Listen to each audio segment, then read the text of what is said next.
Wait, President, get out of there. Come here. You get out of there. Come on. Come on. Come on. What are you doing? He said it was cooler over there. Sit there. Right there. Right there. You're the guard dog. Go ahead. Have a seat. Don't be afraid. Of course, then he was laying in the right place. He was guarding me He from was these hurting you from people from public comments. Fred. He's protecting you from Fred. 9:05. Okay, and neurology is over. Are we all set? Matt, are you ready? I'm ready. Ready when you are.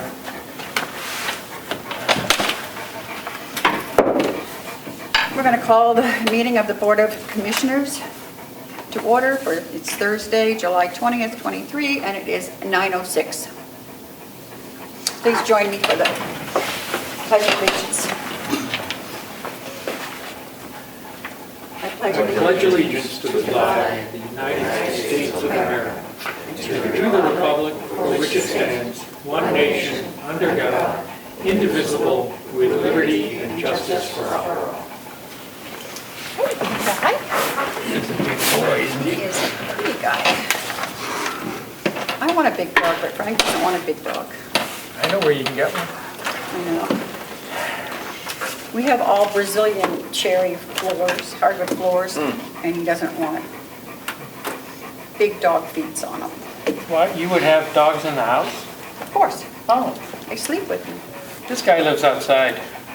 No, He's an outside dog. couldn't have that. He stays out all night. Public comment, come on up, Fred. I don't know what I'd do if he wouldn't show up. I'd be worried about you. We missed, I do have the papers here. I do want to make a couple of comments. Communication. I see on the agenda the department head report that Mountain View Administrator D. Brown. I think with the lack of communication with the department heads, it would be best if the commissioners heard directly from the department heads, not the spin from the administrator. When the ADON position was eliminated and done away with, the DON was not even consulted, knew nothing about it. Lack of communication. Look where we are now with our nursing home. It's now at a 1-star rating for Medicare. First of all, I'd like to say Mountain View community has an amazing DON, amazing nursing staff, and many support staff. So what has changed to bring the Medicare rating from 5-star to 1-star? New administrator, the loss of the ADON position. When I read in the paper the other day about this 1-star rating, I decided to go onto the Medicare Gov and check others. In the state of New Hampshire, we have 10 counties. I checked 7 of the 10 counties. Mountain View overall rating is 3 stars with 103 beds. Belknap County is 5 stars with staffing 5 stars, 94 beds. Grafton County Nursing Home, 5 stars, staffing 5 stars, 135 beds. Rockingham County Nursing Home, 5 stars, staffing 5 stars with 226 beds. Coos County Nursing Home, 5 stars, staffing 5 stars, 100 beds. Hillsborough Nursing Home, 4 stars, staffing 4 stars, 300 beds. Merrimack County Nursing Home, 3 stars overall, staffing 5 stars with 290 beds. We're at the bottom of the state in the rating. I plead with this board to talk to the department heads, figure out what's going on. This new administrator, I think, has done a lot of damage to our nursing home. Thank you. Madam Chair, may I ask Mr. Kane a question? You may.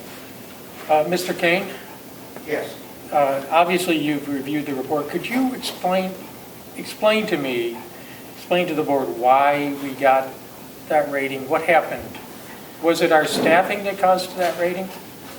What was it? Was it our facility? Can you explain why that rating occurred? According to the paper. No, could No, you explain according not to the the paper. report? Not the, I read the paper and I didn't understand, they didn't It was a explain. COVID issue, and I'm sure the other counties have had COVID issue. COVID issues. Okay, when you And- say it was a COVID issue, what does that mean? It was an infection issue.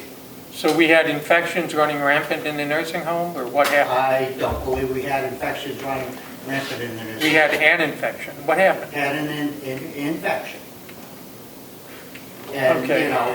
When and- I read the report, it appeared to me, and I admit I'm no expert on this, but when I read the report, Neither am I. it appeared to me that what caused that one-star rating was the recent finding that somebody returned to work after 5 days instead of waiting the full 10 days, and that skewed everything. That was considered a very, very, very serious thing.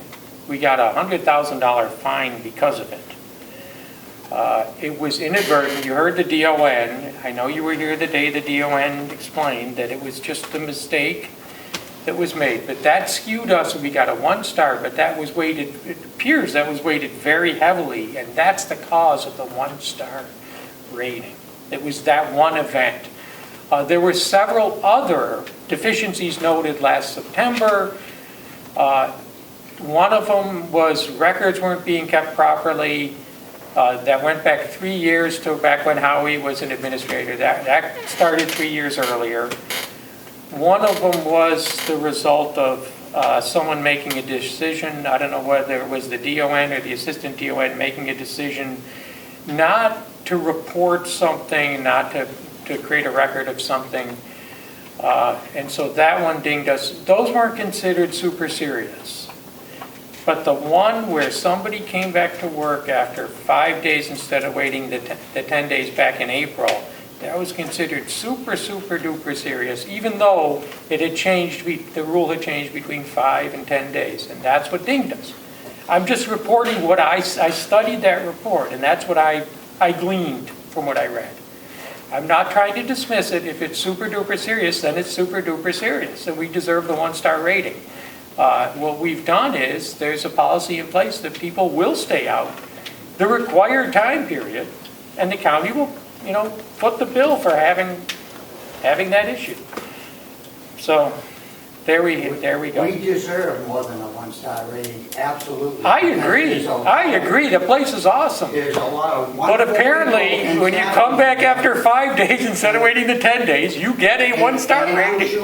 I'm sure the other Nobody got counties- COVID. I'm- Nobody got hurt by it. Absolutely, and I It's a believe wonderful there's only place. been one resident during the whole COVID period that died because of COVID, which is extremely low But that wasn't, compared to the other. I think they came to the facility with COVID. They were No. near death at the time. No, they did not. Oh. But, Well, I'm not going to get into names. I'm sure there's other counties, a lot bigger counties with more staffing and more residents that had COVID a lot further. don't know. What is our- According to your administrator, it was Okay, COVID but- solely. I think your 3 minutes are off, but I had a question for the chair, if I may. Anyway, What is our occupancy rate right now? 97%. We're at 97% occupancy. Okay. That's good. Any media questions? Seeing none?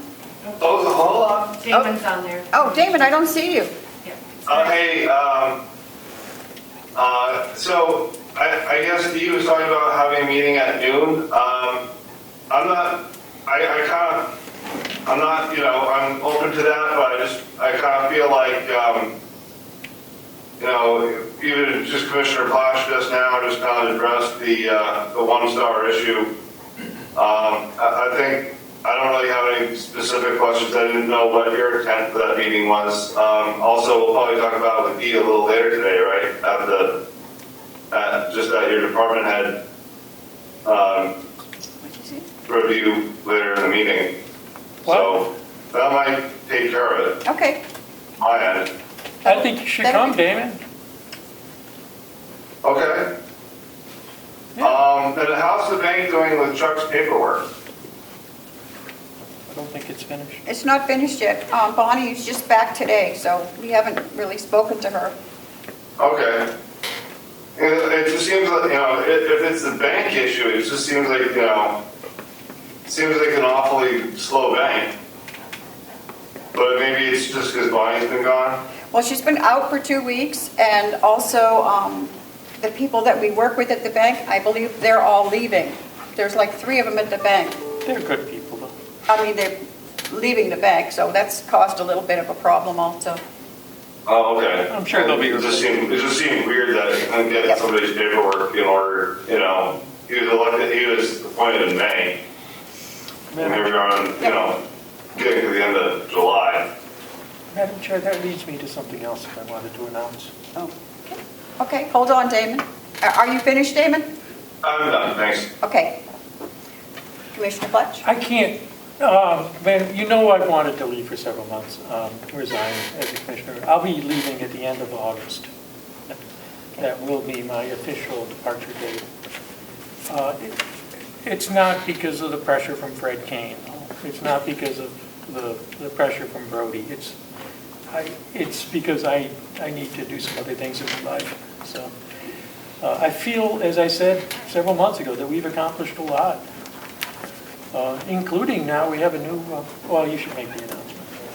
We have a new IT person. Yes, we do. So I think that's wonderful. And so August 31st, get the bank or live without it. I don't care. It's up to you guys. Well, we'll be sorry to see you leave, Matt. I'll be sorry to leave, but. But I'm assuming I can expect that in writing. Oh, yeah. Today? Yeah. Okay, so that we can get it to the delegation chair. Here, I'll do it right now. I quit.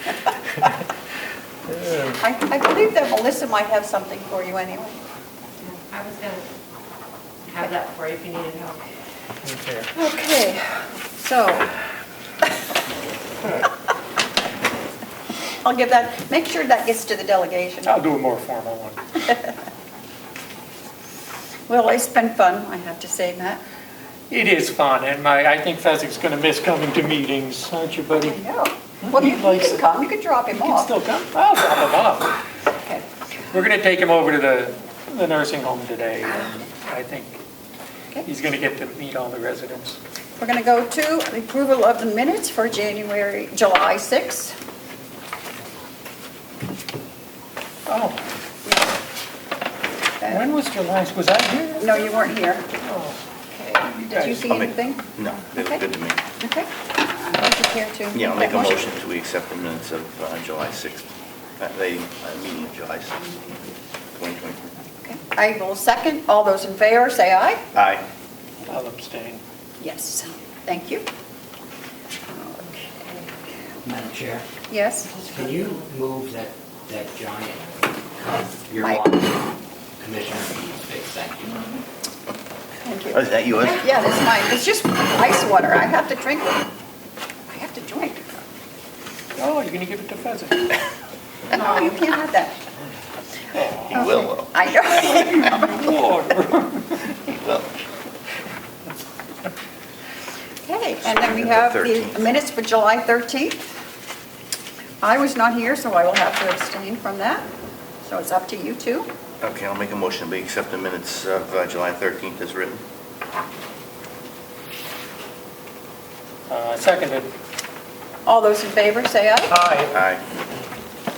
Okay, if you will have those for us to sign, Melissa? They're on the table. Right there. Oh, right there? Yep. I can do the 6th, but not the 13th.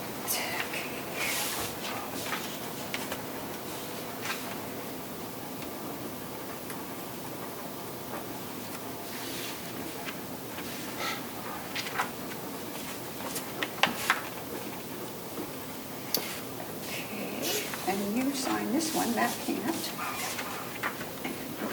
And I can't sign this one, but you can.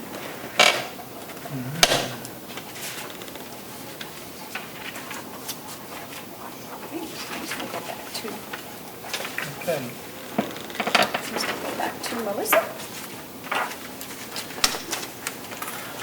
Yeah, we should get some air conditioning in here. Yeah. I don't think it's that It's not bad. that bad. I don't think it is. It's not that bad. Well, he's covered with hairs. Okay, we will, the manifest approval.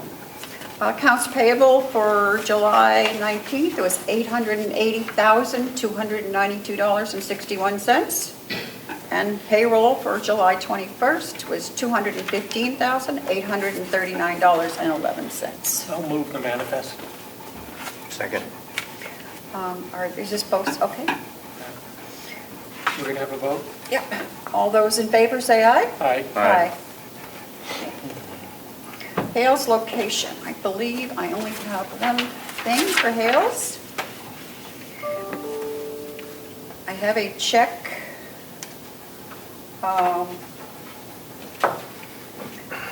in the amount of $7,924.15 made out to the county of Carroll. It is the reimbursement for the town clerk of Hales' salary. Excellent. Would you care to take a look?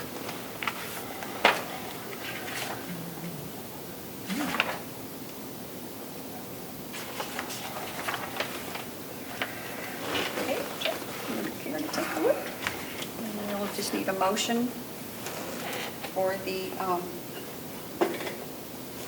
$7,900. yep, Second. okay.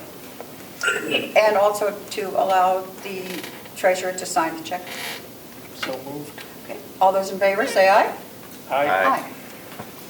I believe that's all I have. Nope, it's not all I have. Madam Chair, Yes? Oh, hi, those Joe. checks are okay to be signed, you can use my stamp. Yep. Hey, Joe. Good Hi to- there. Good to see How are you? Good. These are the profits and loss budget for through January, through June for Hales. Looking good, Joe. Say again? You're looking good. Thank you. Feeling pretty good. And then we also have an application for reimbursement to the towns and cities in which federal and state land. This is for that we have to sign. For Hales. Do you need a motion? Yes. Would you like to hear, look at that?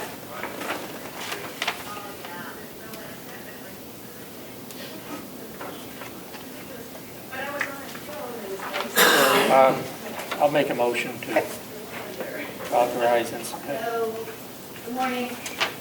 and approve this Good morning. application for reimbursement. Second. All those in favor, say aye. Aye. Aye. And you Want me can to go sign? ahead and sign that.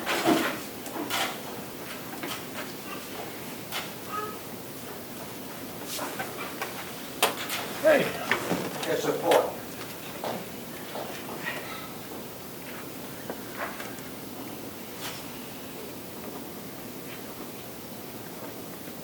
you like the new room?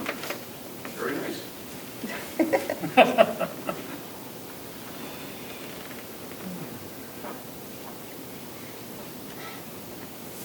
Okay. You would care to sign your name there?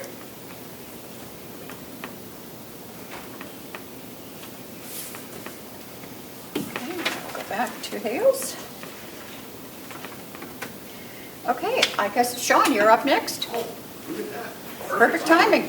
Perfect time.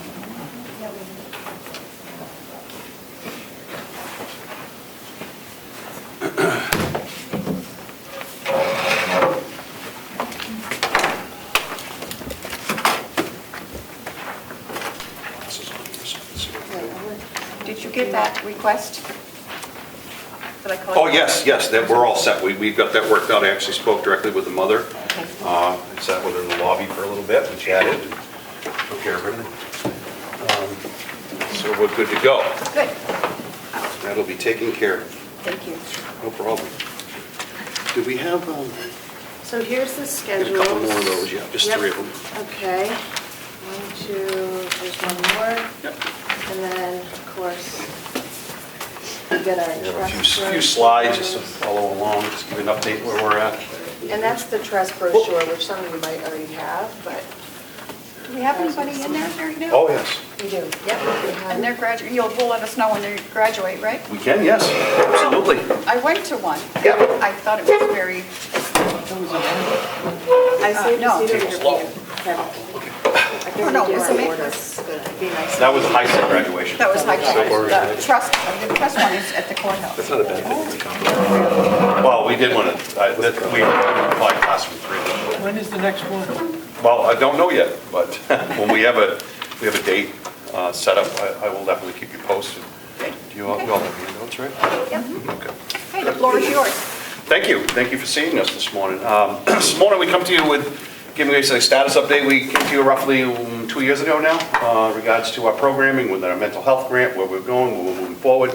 We're coming towards the end of our mental health grant. It's a 3-year grant. I believe it's going to expire somewhere between January and March of 2024. So with that mental health grant, it was a multi-county grant, ourselves, Rockingham, and Coas County. And Lisa down here at the end was a big part of that grant, where she would provide services with programming and whatnot through those 3 counties throughout the, being paid for through the grant. So we come to you here today to give you an update where we're at, status, numbers, what we're offering for programs, how we have expanded our programs over the last 2 years, and where we are today and where we continue to go. So that's what the flyers, the handouts that we gave you, or some of the information we'll be discussing, so you can follow along. Okay. And we have the PowerPoint there up on the screens as well. But with that, this is Kevin Werr. He's a gentleman that helps us with the grants. I think you're all familiar with him. Nice to I'm not see sure you. if you met Chuck McGee. He's our new county commissioner. Our new commissioner. Morning, Commissioner. So, Yeah.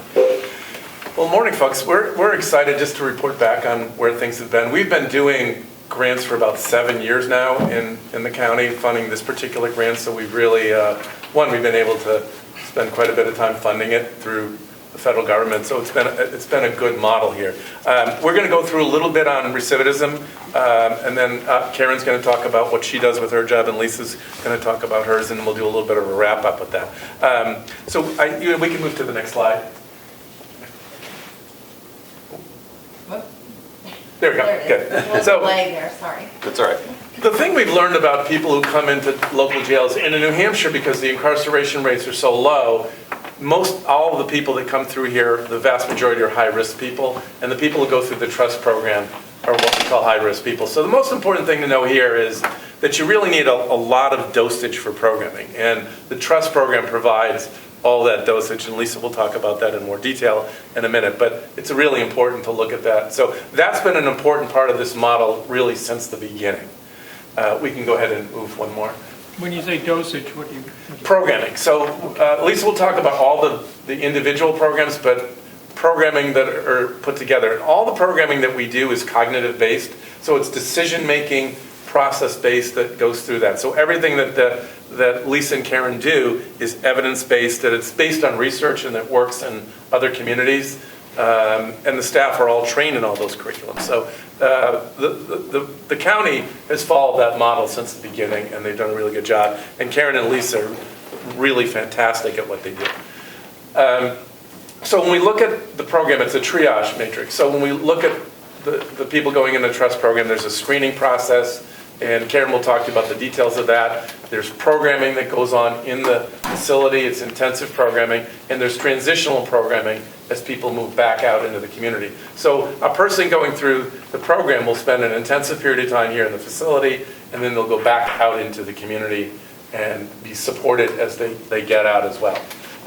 Also, what's a little different here is you also have some Rockingham County women, and we've had some DOC women and some others in our model that are not from the county, but have been spending their time here and then transitioning back out as well. Yeah. Nick, your work continues after the transition out of the incarceration into the community? Yes. And they continue to get treatment? Yeah, it does. And what the program we have right now happens to be a regional program. So Lisa's been working with other counties as well. We work with Rockingham and we work with Coas County. and provide transitional services for them. When the grant ends, the transitional services for the other counties will not be happening here, only just for the grant period that'll be there. What is the transition period after leaving the facility? I'm going to leave that to Lisa because she's going to talk about it. You want me to answer it You now? sure, you can, yeah. Yeah, so aftercare follow-up, once they're back in the community, is up to a year. Yeah, Okay. Okay. yeah. We can go ahead and jump to the next slide. So we'll go ahead, we'll move another one. We've done a recidivism study here multiple years now, and the results have been really good, and we'll go talk through it. But when we do the methodology for the research, we look at anybody who's come back to the Carroll County Department of Corrections within a year. We make sure that we take a look at whether the person came back for a new crime or a probation and parole violation. And that's sort of the model that we've done. And we looked at our baseline study, which was in, I think, 2012, and we looked at recidivism before we had programming. And since then, we've been measuring that number for the last several years. So we've taken a look at that. We've looked at all the files on them. We've looked at all the people who've come back into the facility over that period of time. So we can jump to the next slide. So this takes a look at our recidivism numbers. 2020, I just want to tell you, was an outlier. With COVID, people weren't going back to jail, so even though the number looks really great, we're suggesting you ignore that number, but we want to show it to you as well. Nobody was going back into jails in 2020, so that number being 0 is not the most reflective. But if you can look at all the other years, since the program has been fully operational since 2017, the numbers have been really good. In 2021, the number is 22%, which is really, Sullivan County, New Hampshire actually has the lowest rates I've ever seen, and they're at 18 to 19%. So that number of 22% is a dramatic reduction in recidivism, 30% really. The good news is the programming that you have here now is working on a lot of levels. We can prove that out, and we've been able to prove that out over several years, and 2021 was really good. We think when we can do 2022, we have to have people out for a year. We assume those numbers are going to be similar. Interesting, in addition to that, women do better than men if they're provided this service, and most communities don't provide good service for women. Carroll County and a number of other New Hampshire counties are all doing what we call gender responsive programming, and they're all showing great numbers for women. So again, around the country, a lot of jails don't even provide service for women. This jail does it in a real effective way, and the numbers are even better for the women. So I'm excited about that because I've been all over the country, and most places have not had really good service for women. Carroll County does have that. We're going to show you just an example of another county, which is a decent county, but they have a program that's, it's a program that's only 30 days long. Your program is 90 days long, and the recidivism rates are about double there. May I ask a question? Yes. Do you have a breakdown showing by gender? Yes. Women versus men? Yes, we do. And the women are, I think, I don't have it here with me, around 17%. The men were around 24% or so on average. Last year with the recidivism study, the only person who came back actually was a man that I can think. I think that was it. So, but the percent we have lots of slides on that, and we can get that to you. We just, people get data tired after a while, so we don't bring all the slides with us, but we've got that. We come here today with a reduced version, so we weren't going to take a lot of your time either. So. Yeah, but the women, and actually last year it was really, really good, pretty much close to 0. But overall, it's a much lower percentage, about 5 to 7% lower than the men over the last several years. So, the bottom line with this program, and we'll talk about the next steps of what the DOC is looking to do, is the program has been really effective. And these folks have been a staff member down most of the year, and Lisa's position is part-time now, and that's going to be full-time, and Sean talked about that. But they've been able to do it with staffing reductions, which is really good. They've really not missed a beat, which I'm excited about. So I'll turn it over to Karen. Anytime you have other questions, just jump in. Yeah, definitely jump in. So we were talking about doing this reduced version of things, because it is really hard to pack into a few minutes exactly what a case manager does. Over at the DOC in one day, But primarily when, I'm the first person that's going to, not the first person, but one of the first contacts for the individuals that come into the facility. And the goal is to get the case plan to them, which is a blank form they're filling out, answering questions, so that when I do meet with them, I have kind of that working document where we're trying to figure out their needs, what's important to them. Do they need health insurance? We're right on making sure that they're connected with Department of Health and Human Services and any paperwork that has to be done for that. And non-driver IDs, things that we know they're going to need when they walk out the door that we want to take care of while they're incarcerated, and connecting them to anything that we know of as far as community resources. If somebody's looking for, we ask the question, do you have a high school diploma? Do you want to do high set? So even if they're just there for a short period of time, they can jump right in. And then that allows us to connect them again to Carroll County Adult Ed for release.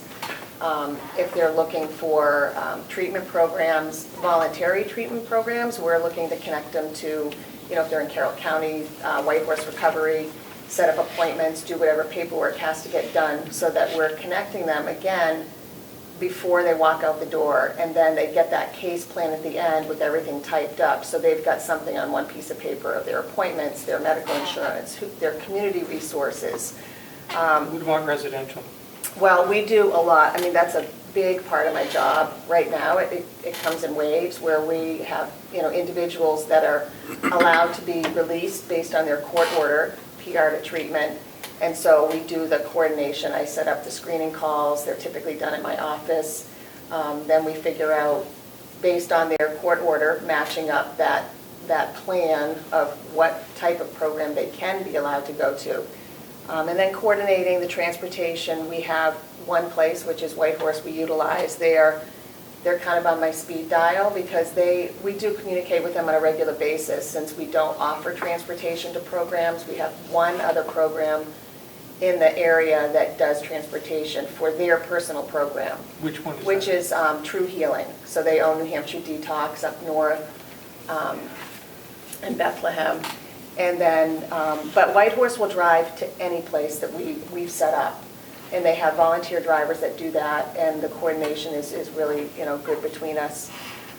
So then the other thing is, for those that are doing the medication-assisted treatment in the jail while they're incarcerated, that's typically done a month before release. So once they're set up in the jail, then we want to make sure that they have that appointment in the community that's set up. If it's a brand new provider, we're doing the paperwork, the medical records, the releases, and then we, again, give them that appointment time so that once they walk out the door, in that 3-day supply that they've left with, they've got that follow-up appointment. And they have a physician or? We set them up with a new provider if they don't have a doctor. Again, that's part of the case plan. If they don't have a regular doctor, we want to make sure we set them up with a primary care doctor or mental health, connect them to whatever agency, depending on the county that they're going back to. So all those things are really important. And how many are doing the MAT? What percentage? Currently, I have 16 currently out of my 63. So it's roughly about 15% probably. And our pretrial sentence numbers are roughly about 70% is pretrial as well. So. Yeah, so if they come in and they're already on it, they continue it. And if they're not on it when they come in, then a month before their release, give or take, they can ask to begin that program. Yeah, and then... is it always in conjunction, though, with the counseling?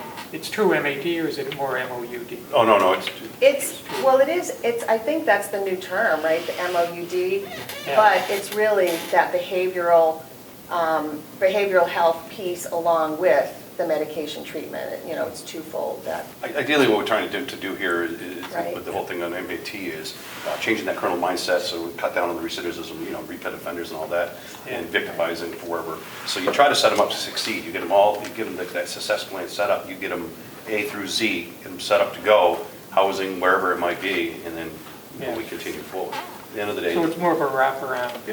Absolutely, yeah. I did spend 5 years working for ServiceLink, which is a local area agency, where a lot of that stuff, I got those basics, and this is kind of amping it up a little bit more, because we know that we have to really put those in front of them For some people, they may not even know those resources are there.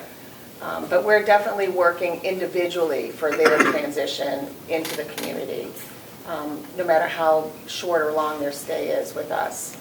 And then the other piece is, just the liaison between attorneys. There's so much communication that happens on a day-to-day basis with attorneys and their release plan and just coordination and updating.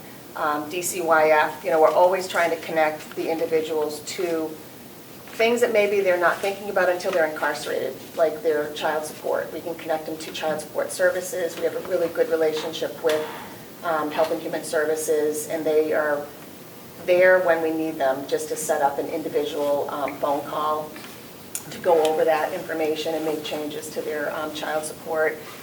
And then the other one is Carroll County Coalition for Public Health, which also brings in a wealth of knowledge. They'll bring in different talks, different speakers, and if you miss the meeting, then you can still go back and get that information. And we've utilized that at least twice for individuals. The timing was perfect. We connected somebody to New Hampshire Brain Injury Association. And again, those are supports they're going to have when they walk out the door when we're not there.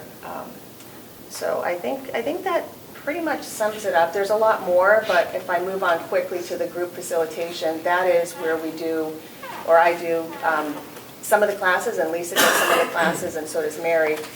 Thinking for a Change, Helping Women Recover, and Prime for Life are the three that I'm offering, that I do.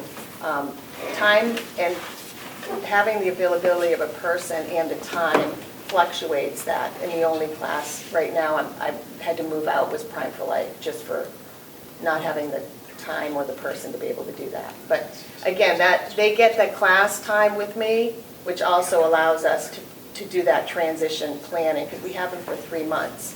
But the goal is to be able to reach that pretrial population, and for them, a lot of options as well, since that's the bulk of our individuals that are incarcerated at the facility. I think we'll move on to Lisa. Thank you. So the brochure that you have, the trust brochure, outlines the programs involved with those who meet the requirements for trust, and that's a 3-month program.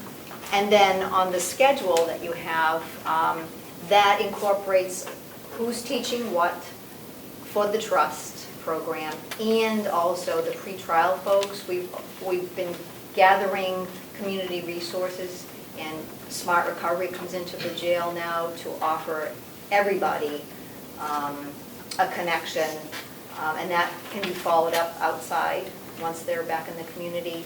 AA meetings, Bible study. There's a lot more that we're trying to get in. How many AA meetings do you have now at the jail per week? One for women and one for men per week. And White Horse is doing those? Yes. Well, White Horse does the Smart Smart Recovery, Recovery. and they do, which is great because they have the workbooks, and they can take those once they leave. But Eric Moran does that for both the women and the men. Eric's great. Yeah. It's a big resource. Yeah, and again, that's once per week for men, once per week for women.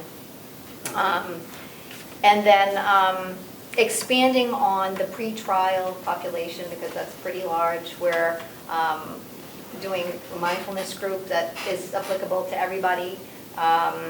We've started the ball rolling. I don't know if you're familiar with the Choose Love movement. Sandy Hook Elementary in 2012, the shooting at the elementary school. One of the moms developed a curriculum called the Choose Love movement. And we've, actually, Sean was asking me about it, and I looked into it. Bottom line is it was at the Concord prison. It's a peer training model. Staff are trained as well, and it's based on courage, love, kindness, all the good stuff. You want interactions at this level instead of punitive, violent, aggressive, etc. So we're working together with Choose Love to try to get a model for our DOC. And staff and residents will be trained. So that should be at the beginning of 2024, hopefully. get that ball rolling. Yeah, that's exciting. Total shift in mindset. Starting point, domestic violence up in Comeau Village. We're working with them. We're trying to get them into the jail to do maybe like a 4-week workshop with women on different things, and then eventually a man's group as well. We're all hashing that. We just met with them on Tuesday of this week, so we're working on that. The interactive journaling is another class offered to everyone at the jail. So we're just trying to reach as many people as possible while they're incarcerated so that we can hopefully give them some incentive or get to know them, or give them that bridge into the community. I follow up solely with the trust individuals for up to a year, but that's not to say if someone was in my mindfulness group I had a gentleman who was in the group since it started back in August, and he was like, thank you, I'm gonna keep doing this, and so it's a positive spin, and again, this is all evidence-based. Mass General in Boston had been using mindfulness to help people with acute pain decades ago, so it's all good stuff. Can I add one more thing that I thought of just while you were talking, Lisa? When we talk about those community agencies, I'm really passionate about that, being able to connect people to those resources. But having SOS Peer Recovery, they're in our facility making phone calls weekly. So they connect with me, an individual will say, I want SOS Recovery. We put that on the case management form if they're interested. So once they sign the releases, then I give them a workbook that they use for their weekly phone call with SOS Peer Recovery, which is out of Dover, Rochester, but they're in the jails. And they'll also be able to follow up with them post-release. So they're that phone call that they can make. Once they're released, we want to make sure they have enough wraparound, enough connections. They've made that connection with that person for months, weeks, or however long it is. The same with the Veterans Program. We have somebody I just make the phone call, and Michelle will set up a time to come into the jail. We're working on having VA Connect, an app on a Soul tablet, so the individual can sit by themselves in a room and have that intake, even though it doesn't take, it's not to replace that face-to-face, but it allows for them to meet with a lot more people because they're not driving from Manchester to meet with one person. They could also do it at 5 o'clock in the afternoon. And I've got 2 or 3 people right now that's their lifeline, because they know that the VA is going to be able to connect them to those resources and programs that we don't have that access to as easily. And they'll also provide the transportation. We just had somebody go to Massachusetts and they were taken by the VA to that future living place. And then the other one is Starting Point. They work while somebody's incarcerated. They're still working with somebody on a regular basis. And they are just a phone call away where we can set it up so they can call in individually. And I have those 3 things happening right now with specific individuals. So it really helps us because we can't do it all. But if we have those community partners and connections, then we're kind of, directing them to those programs. So, what's the biggest issues people face after they leave the corrections facility? I would say housing. Housing, mental health. Mental health. The mental health is, there's such a big wait list. They don't even put people on the wait list for the Northern Human Services. And the problem is, if they're not in their catchment area, like we were able to do a little sidestep because we have somebody that's homeless. So we called Berlin and we got them into the Northern Human Services in Berlin because technically they're homeless. Yeah, that's right. I drove her up there. You drove her up there. But the problem is, once she leaves, she's not in their catchment area. And so we have to make sure that we set her up for the community that she's going to be going to live in. So she'll need a place to live. Yep, but we're working on that. We're getting the phone call today. We found a program, and Starting Point actually referred us to the program. So, it's like I said, those connections are really, really important. So addiction and mental health is connected. And it's about 85% of the folks they serve or more have a co-occurring disorder. So they're dealing with both of those. So, the MAT connects to that. So all of the things that they're doing and all the pieces that Karen and Lisa do all connect together as to one plan. The people here have 5 or 6 areas of need, usually, at a minimum. And you're dealing with all those. So, when I started in the field, we always thought, hey, with substance use, if we just did that, everything would be okay. But now we found, by the way, most of our people have a trauma history. Most of our people have that. And the curriculum that they've added in addresses all of that. So the substance use curriculum, Choose Love, all it deals with all those trauma kind of things that are going on. So to me, it's exciting to see that they're addressing all of that together. It's a complex answer to the problem, which is why in corrections we've done such a terrible job nationally on working with that, 65, 70% recidivism rates. It's changing. So around the country, people are doing this reentry model. Probably about a third of the jails in the US are doing it. But this one is doing it really well. And I wouldn't say that to you if it wasn't accurate information. I wouldn't say anything, right? But this particular county is doing that. So, when we think about our findings, most all of our people are high risk, likely to come back to jail. Not necessarily dangerous, but frequent flyers who come back in and out of your facility. Recidivism rates are really low.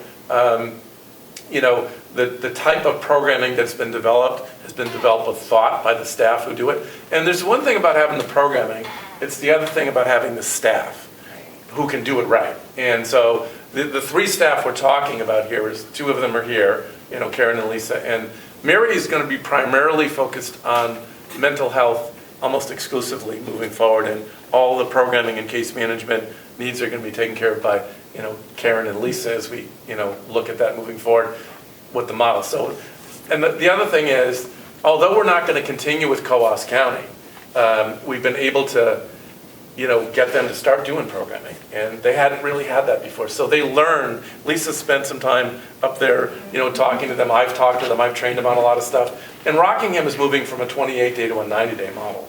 So they're following the 90-day model that Carroll County has. Okay. It's 28 days isn't enough for our people for the reasons that Karen and Lisa talked about. So that more intense model is really, really helpful. I think you need 12 months. You really... You need a lifetime.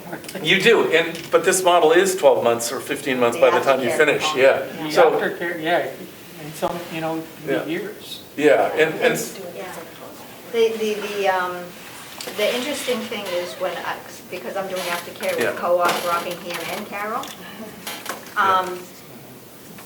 sometimes being in the groups with the individuals and talking about what their needs will be, letting them know that I'll be available. Here's my cell number. You can text me. You can email me. Just the fact that they know I'm available, I can see now. I've been doing this almost a year and a half. Makes a difference. Does it work better if it's a group setting as opposed to individual? Do you understand my question? In the Having the support of a group? in the community? The community, but... both are good, having both. Groups are ideal. Yeah. One-on-one, sure, when needed. But, when people are together... They're supporting each other. Yes, that makes an extra kind of Do you support. get people into IOP and PHP? All the time. Yeah.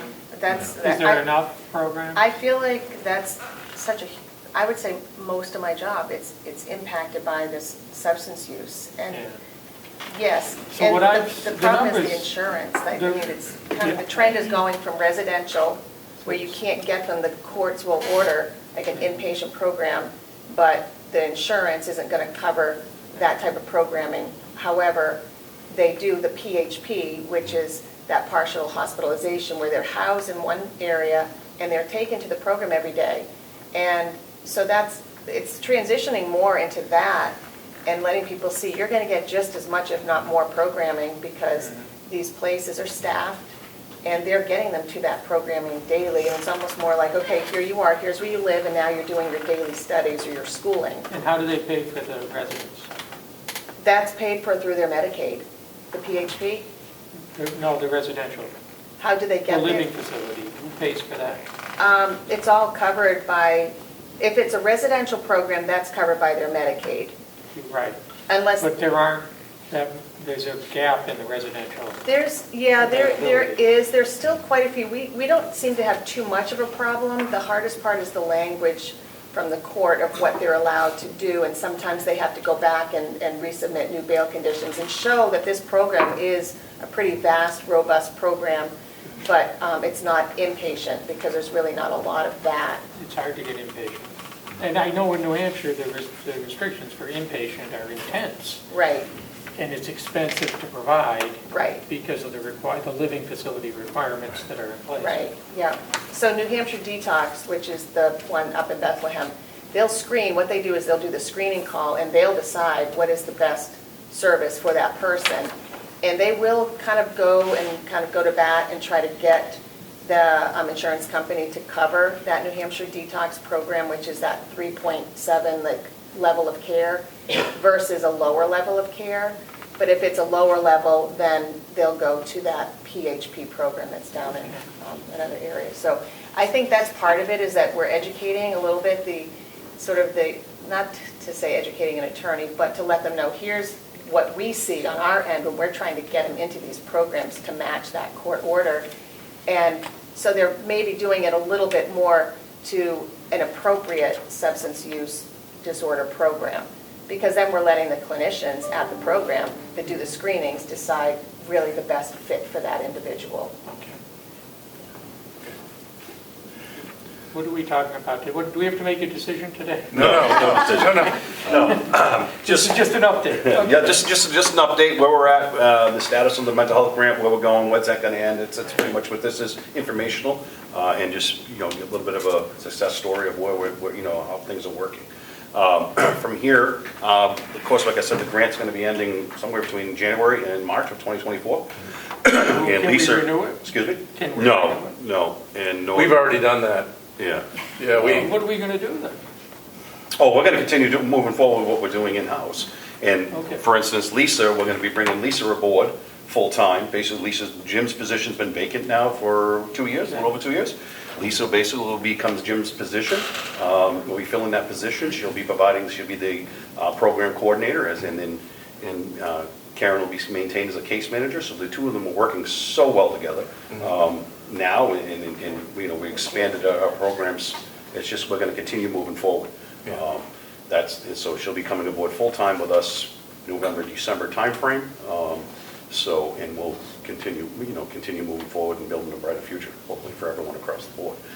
In the last 3 years, with the 2 grants that we had, of course, the other grants already expired. The PREA grant, which we were able to become PREA certified. So that was big things. On top of that, we were working with this programming and trying to expand that. In the last 3 years, we've been very, very busy. Working in that direction. These ladies here have made my job actually really easy, because they just bring these things to me, hey, and we work it out and give them the thumbs up and good to go.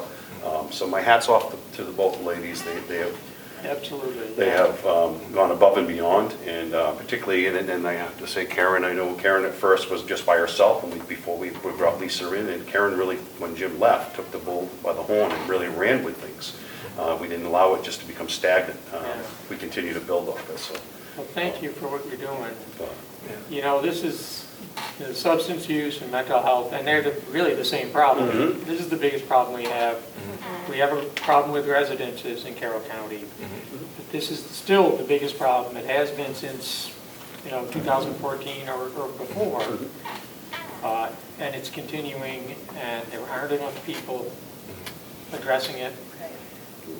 We've done a lot to fix the broadband problem, but we got to fix this problem. We got to keep working on this. This is a hard one. And we're continuing with the high set, and we're moving forward to actually with GED. Of course, we became a certified testing facility in-house. So we've made a lot of accomplishments over the last 3 years, and it really made it extremely beneficial to our human population. Yeah, and Sean, I think the staffing pattern is really 2.5 people. So Mary's position's a little over half-time, and it's paid for through Northern, and these 2 full-time positions. So Lisa has been a grant-funded position, and the program director's been vacant for a while. So moving her in doesn't increase the staffing pattern at all.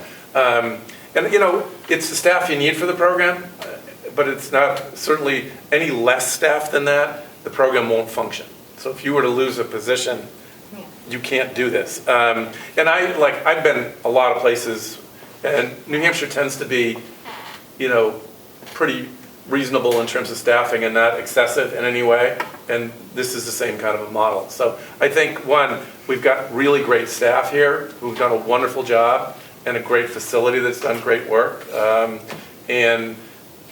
I think the model going forward is a solid model. And, I would recommend, if I thought you needed other positions, which is why there's no real decision to make, but we feel like you're where you need to be, and I think you should be commended by doing what you've done. It's a really good model. You've gotten good sort of, results out of what you've paid for, and I think we can prove it, which is really good. In addition to all the other things we talked about, we've done focus groups with the inmates about how the staff does and what they do. They think really highly of it. We check on other performance measures. All the questions you're asking, Commissioner, are right on track. So I think the model is to continue what you've been doing and keep it funded as long as you can. New Hampshire is the lowest incarceration rate in the U.S. That will likely go up a little over the next couple of years. You were seeing that trend slightly. It's not going way up, but Well, I know the courts were not busy so much during COVID. Exactly. There's been a backlog. And with bail reform, there's been some complexities with that. So I don't think, it's going to be dramatic, but I think the counties, you see them going up a little bit, in count, around the state. And it's good. New Hampshire probably has 5 solid evidence-based programs. Texas doesn't have 5. California doesn't have 5. The counties that have been really great are Carroll County, Merrimack County, Sullivan County, Rockingham County, and I'm missing one. And Hillsborough now, believe it or not, is developing a model, which is exciting because they never had one. What's going to happen in co-ops now? Why are they pulling out? Well, they're not pulling out. We funded this as a temporary model. Okay. And Lisa, we may consider helping support them on the 1 or 2 cases you get a year. We'll have to decide. But it's pretty similar. We've been trying, they have programming staff, and we've been trying to train them on how to run groups. So Commissioner, you talked about individual and group. Group is really important. Both are important. In their county, they're just doing individual work. We've been really trying hard. We have another meeting with their superintendent to try to get that even advanced further, because they could do interactive journaling. Come along a little bit, baby steps. Big steps, yeah. So, and Rockingham's, their model is going to be good. So they're going to fund their own piece going forward. Carroll County shouldn't be doing that. So we're going to stick with Carroll County, and we're advising them. They could pay us to help them. Right. If they want to cover their cost. Yeah. That's right, yeah. And Rockingham. Sometimes being in a different location helps. Yeah. They're building a new facility in Rockingham, a reentry center. So they're in halfway, they broke ground a couple months ago, so it's in process, and it's. How are they paying for that? It's a lot of that, high percentage of it's through a grant. There's multiple departments going into that building. That project started back in 2015, if I recall. But they finally broke ground on it. But you got Sheriff's Department, you got the County Attorney's Office, you got multiple different things going in that building, along with that transitional housing. Yeah. So, Okay. Yeah, some of the funding is federal. So they have transitional housing. They're doing that on the county property. right across the street in the field, big field across the Maybe we street. need to do that here. Yes. Yes. Lisa and I have had conversations about that. Come and talk to. Unfortunately, I don't have enough plan put together yet to present something like that. There's a lot to Well, that. White was presented to the Lands Committee. So, do we have the lands for it? Yes. We do have the land. We do have the lands for it. Yeah. But that would be another day for another conversation for another day. Right. We love trees and grass, but I think we could take a couple acres. We were talking about how easy the transportation would be. We'd say, go out of our building, take a right, and then, Walk across the again, grass. and to have a There's a mode local path. program that Yeah. would, even if it was a substance use program along with that transitional housing, I'm not sure if it's what they're looking at, but it would be nice to have a local. Step down right there. Yeah, because Green Mountain has got a lot of programming, but that local place doesn't take Medicaid, it's private pay and group insurance. So We need you want to Medicaid. send people to your local, for treatment in your county, but it's kind of hard. Medicaid, you lose money when you take Medicaid. It pays for a fraction, but still, Right, I we know. need facilities, we need that treatment. Oh, definitely need it. Yeah. Otherwise, they'll keep coming back. It's too extreme going from incarceration to community. Yes. Without anything in between. I mean, we do the best we can with individuals and get them supports and get them, work like mad to find the right setting. But then there's those where there's nothing in between, and it's a hardship. It's really. So I would say that I believe you all are on the right track. I believe the wraparound approach is the only one that's really going to work consistently. I think the group meetings are essential. This is not an individual problem. I think the individual, I'll do it myself, that's what gets people into trouble. Because you can't do it all yourself. You need the support of others. I don't know, are you familiar with Isaiah House in Kentucky? They follow that group role, and they're graduating 4,500 people a year now. Wow. With about 78-80% success rate. Treating substance use disorder and mental health. It's a wraparound approach, it's long-term, it's months if not years, they're always there to support, they find them work, they train them, they get them education, everything they need, including residential. Yeah. But that's a $40 million operation annually. Your funding in mental health is one of the lowest in the country as a state, and the Council of State Governments did a really large project where they reviewed all the county jails in the DOC, and they had recommendations which obviously include increased mental health service in the community. And the things you're talking about are things that are very scarce in New Hampshire. Yeah. They're scarce. I think our attitude in New Hampshire is good walls make good neighbors. Right. Yeah. So, Yeah. you got to break those walls down, right? Yeah. Not that I don't like Robert Frost, but, Yeah. Right. That's right. Yeah. I did just go to a training yesterday with, it was NAMI, it was put on by NAMI, but Judge Nato was, is it Just Nato? Nato, yeah. Was on there, and they did talk about grants that they just, that have been applied for, Yeah. I think it was 22 years ago. They said potentially in the next couple of years, I mean, Yeah. we need it now, but that money may come into the state for that mental health, like mental health court and mental health things, but that's another conversation. Lisa and I went to a all-day training in regards to that type it was of, amazing. and, Yeah. Florida, Miami-Dade, Florida has a transitional housing or a facility. It was a $43 million grant plus the hospital fund kicked in another $8 million to build this facility. Phoenix, Arizona has another one. Basically Miami had like I think it was 250 beds. It was huge. Yeah. But it took about 15 years. But it took a while to get them to, but, but again, Miami-Dade is a very large county. It's a big county. You're talking most of the That's size a of New big Hampshire. facility. But yeah, we both attended that program. It was very interesting, but at the end of the day, I mean, all these programs we're discussing, it comes down to resources and funds, and where are those going to come from? And so that's where at the end of the day, everybody sits back scratching their head. Yeah, Miami-Dade County has more people than your entire jail system in the state. Yeah. All of them combined. Yeah.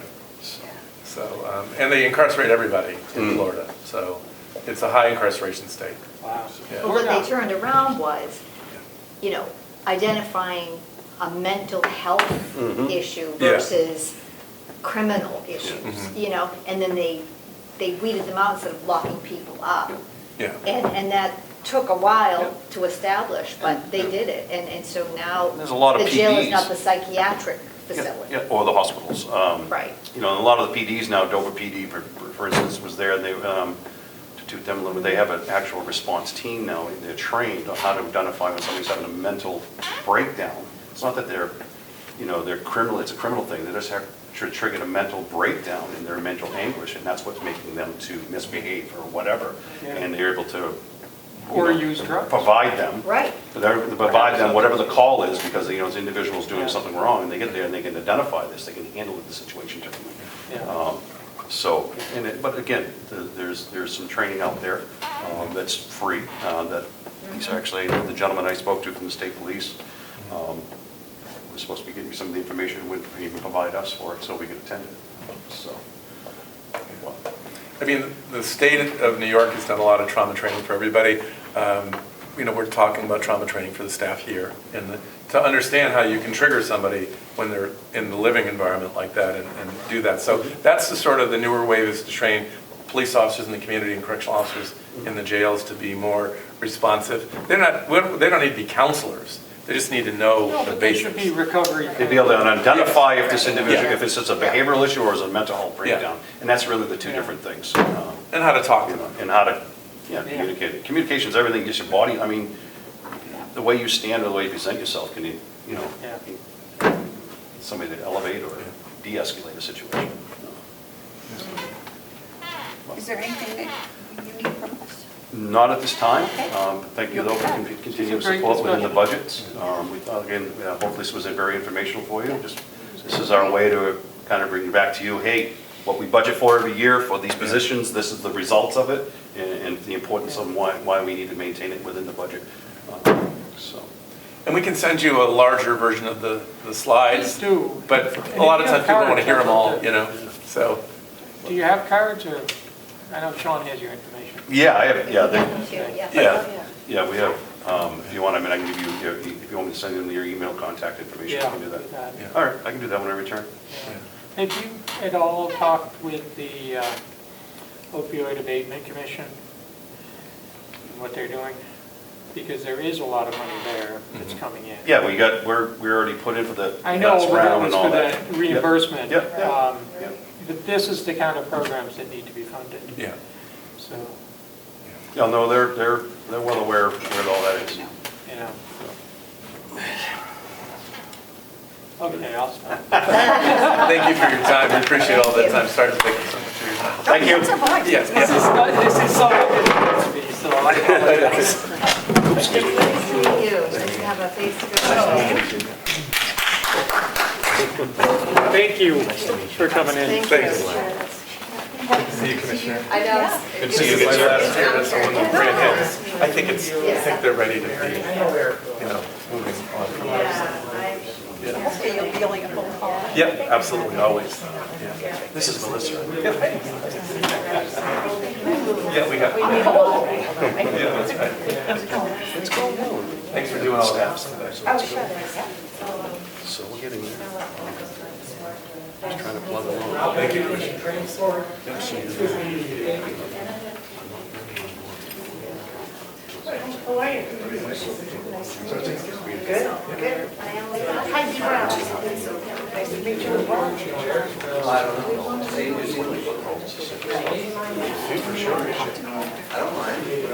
Betty, let me fly back the email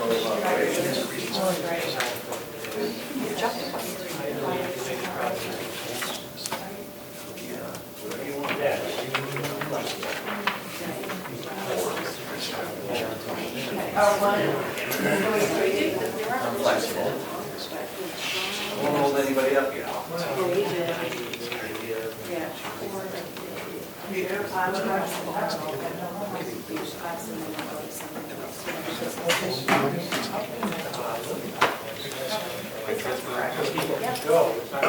We took a little tour, Lisa and I drove up there to check out the New Hampshire See where we're detox sending and people. see, we wanted to know the places that we're sending people to, the local, Conway has a men's sober living Thistledown.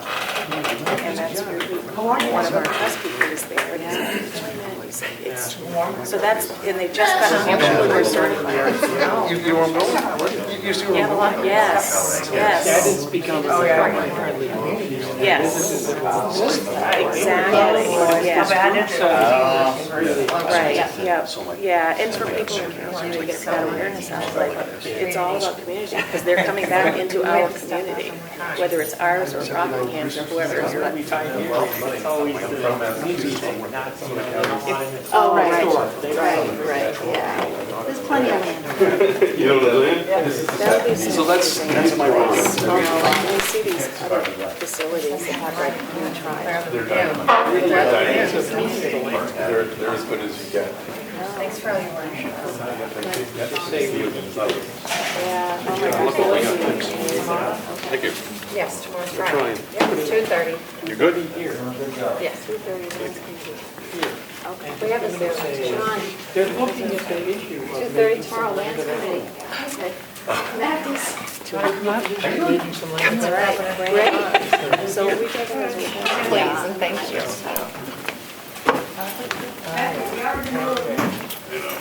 You guys all stood up. Where's my dog? Fezzik is here. Yep. There's a partner report, and I'm wondering if we could have Bob do an overview of that energy thing. I suppose you wanted to explain. Yes. I'm sorry, I didn't know that's what you were here for. He's just always here and available, no matter when we need him. Yep. Sitting waiting. There's Bob. Have you been waiting this whole time? Yes. I'm sorry. No, you're not. I wasn't on the agenda. This was a late submission. Okay, please. I'm flexible. I've got a couple of things I want to talk to you about. So lead off with that. Okay. With the, All right. Well, we want this short and abridged version. this will be short and abridged as much as possible. And to help bring Commissioner McGee up to speed, about 4 years ago, we started a performance contracting project here on the campus to try to maximize energy efficiency of the buildings. It cost us some money. I think we borrowed $2.2 million thereabouts. And in order to justify borrowing that money to do these, Siemens was heavily involved in the project. They ran the project and calculated the energy savings that every one of their improvements did, which included a new roof and insulation at the administration building, new boilers, new air conditioning system. Mountain View didn't have much. This building didn't have anything. And the jail, we did a couple of boilers and new air conditioning unit there as well. Lighting, we did 2,500 lights got changed on this campus from one building, administration building, all the way down to the jail. Were converted to LEDs from fluorescence and incandescence, and that generated the majority of the savings was the LED conversion. From NHEC, from the co-op, or from, who do we get our electricity from? Well, we get it from the co-op. We get it from co-op. Yeah, but all the numbers are in here, all the savings are in here, but the LED conversion saved the majority of the money for the county. It was pretty significant. So they guaranteed these savings to meet a certain benchmark, and they have, according to this report, this is a long-awaited report from Siemens that shows that we are indeed saving everything that they promised and more. So, and part of their guarantee was if we didn't meet those savings, they would pay us the difference of their guarantee and the loss.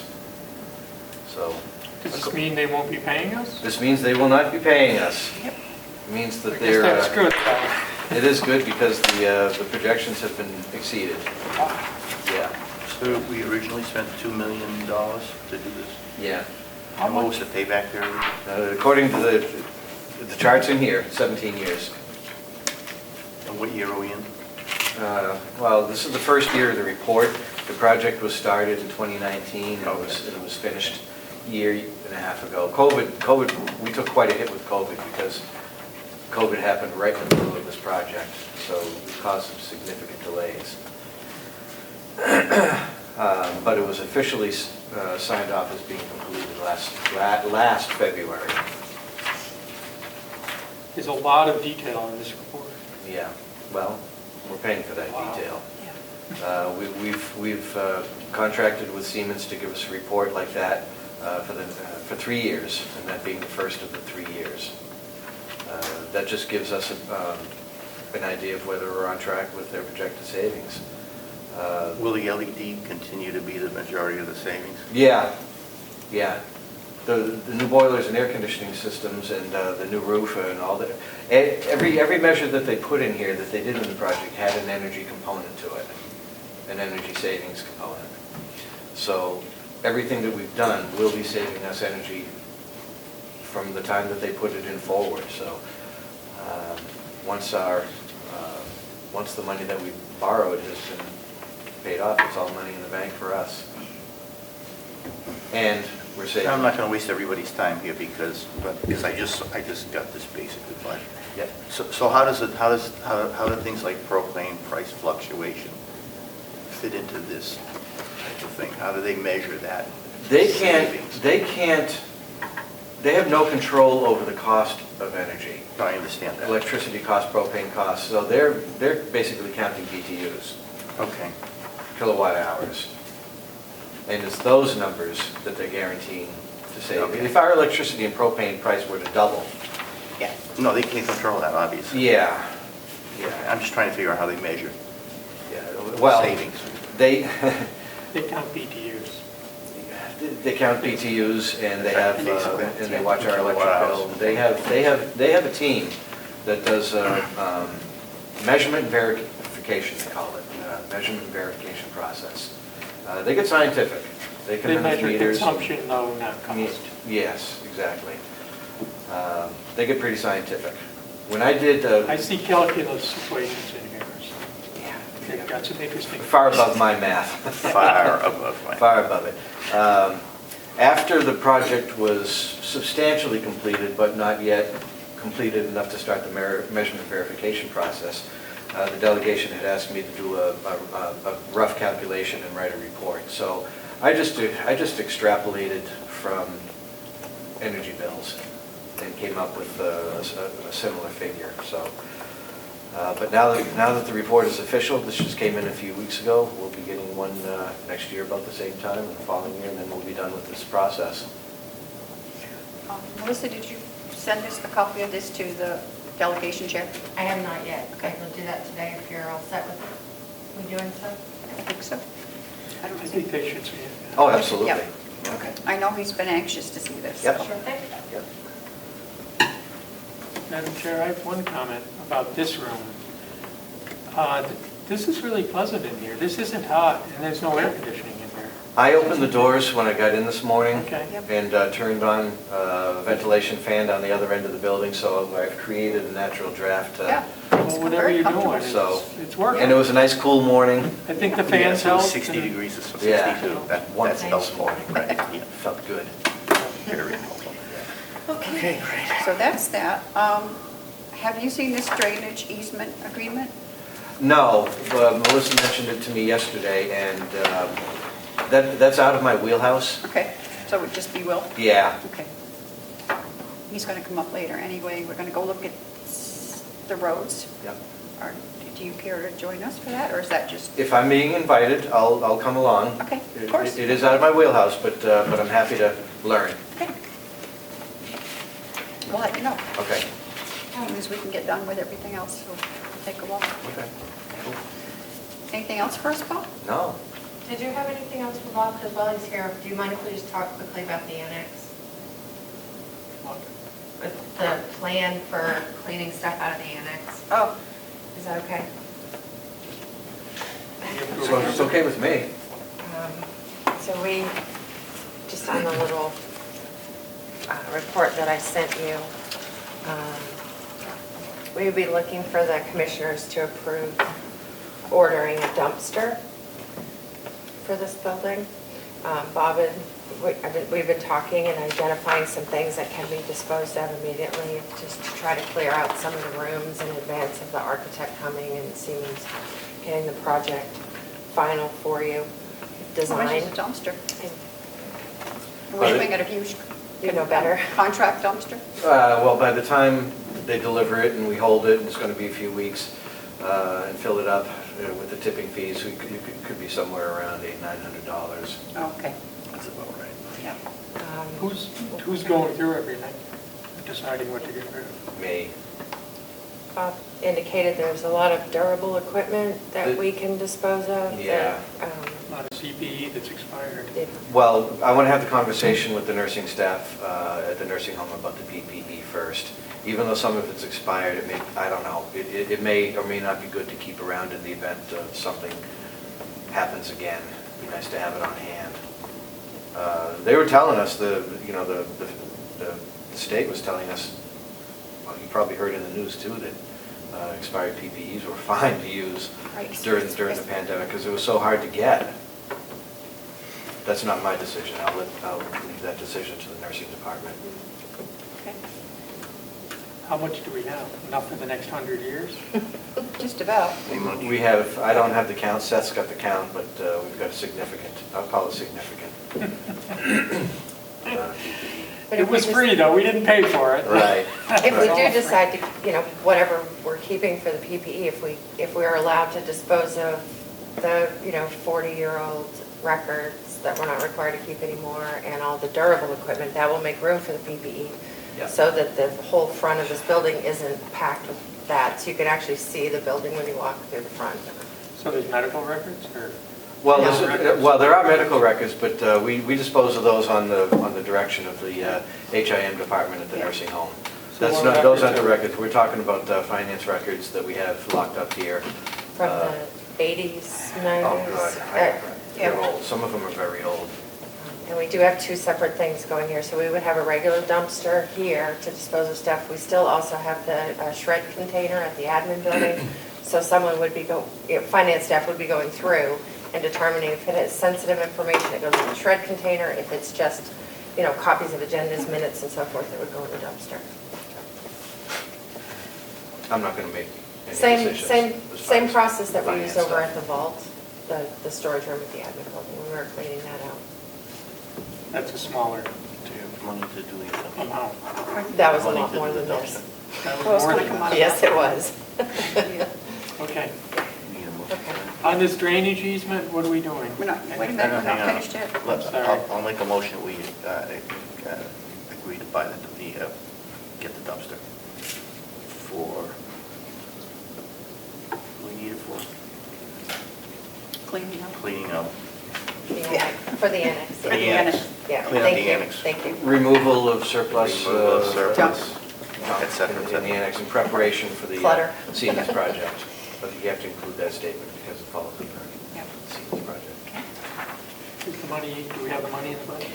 Or do we have the money? Because this is part of the annex and the project, I'm hoping that we could take it from our ARPA. Yep. I would put in there maybe not to exceed $1,000. Okay, I see us using multiple dumpsters, just so you know. This isn't a one-wonder here. We start with one? We can start with one. Okay. Do you want us to come back for permission for a second? Yeah. Okay. You can't do a bonfire? If you light the match, we'll have a fire. Not the building, but put it all out there. Not to exceed 1,000? Yeah. I'd second that. All those in favor, say aye. Aye. Aye. Thank you. Done. Actually, could I make a comment on that? You may. If we end up, if the tipping fees for some reason exceed $1,000, it comes in at $1,100. Yeah. I don't want to get in trouble for You won't get in trouble. exceeding the $1,000. I'll get in trouble. Okay. Okay, you have anything else for us? It's more of a Bob? guideline. I understand, but not to exceed is a pretty definitive statement. You can always come and say, oh, it's going to be another $100. Okay. We can do that. All Yeah. right. Okay. I'm all set. You all set? Okay, we'll give you a call. Thank you very much. Thank you. Next. Okay. Are we going to do anything with this drainage easement? Yeah, I think we'll call Will and see what he thinks. I don't know who, let's not even get into that until we get to As it. to the process for this, is this something the delegation would have to approve? Because it's use of our land. Pardon the interruption. I'm sitting there, I'm just noticing that several of these chairs, the rails on the bottom are separating. I'm not comfortable with that. We should keep those for people we don't like. Well, yeah, we already have a few over there that are broken down, so. Okay. People who complain get to sit in those chairs. Okay. You don't have to sit in the 200-year-old chair. There you go. Thank you. Yeah, this Good is morning. splitting right on the seat. Ooh. Okay. There you go. And I have the state, all the facilities in the state census. Oh, good, thank you. Oh, Thank you, dear. And I underlined ours. Okay.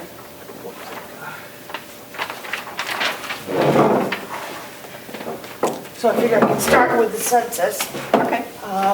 This report comes out just about every week that we get sent to us, the administrators of the county facilities. So we've been tracking this throughout COVID and ongoing. So this one was just the first week of July, and they had us at 93% occupancy, which if you see the rest of the highlighted section, which is all the county facilities, we are well above.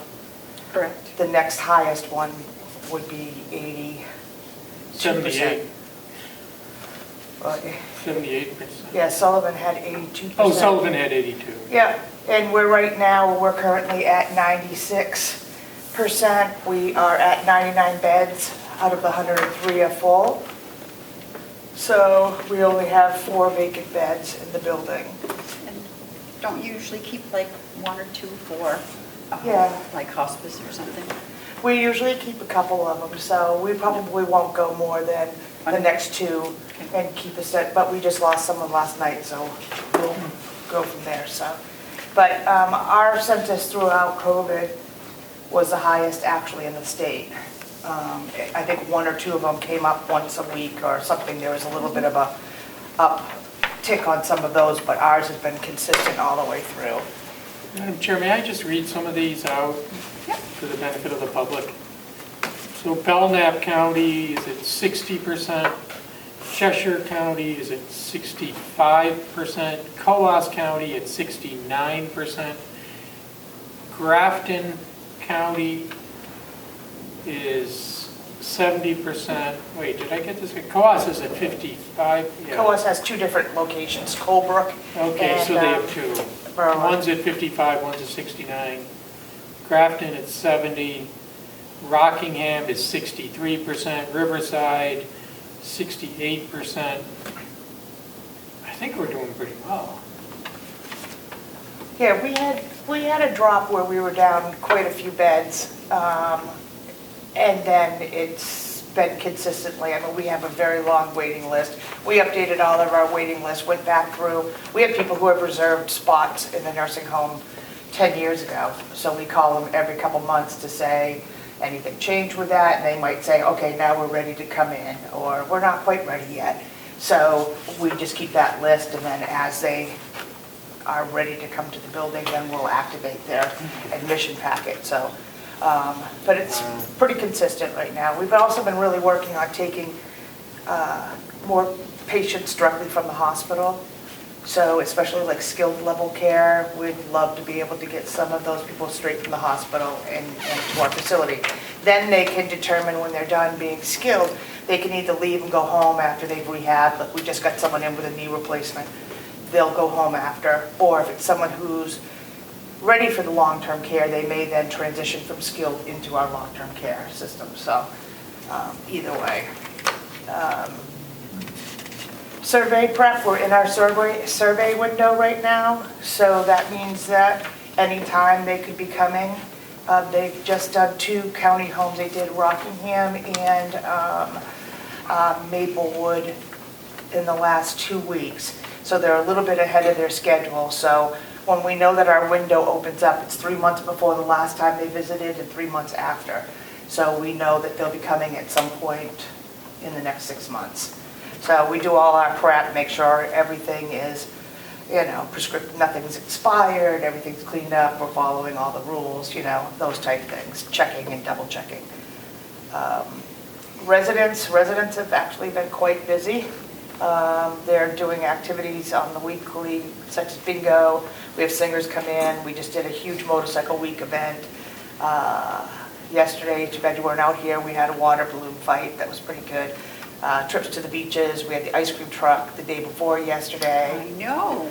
Yeah, that has to be on Thursdays. We tried, and then they moved it to another day, so that was, either way, it was a hot day, so it was good. Then we have resident council that meets every month to discuss their issues of interest. And our ongoing regular groups of the residents are spiritual groups, reading group, exercise group.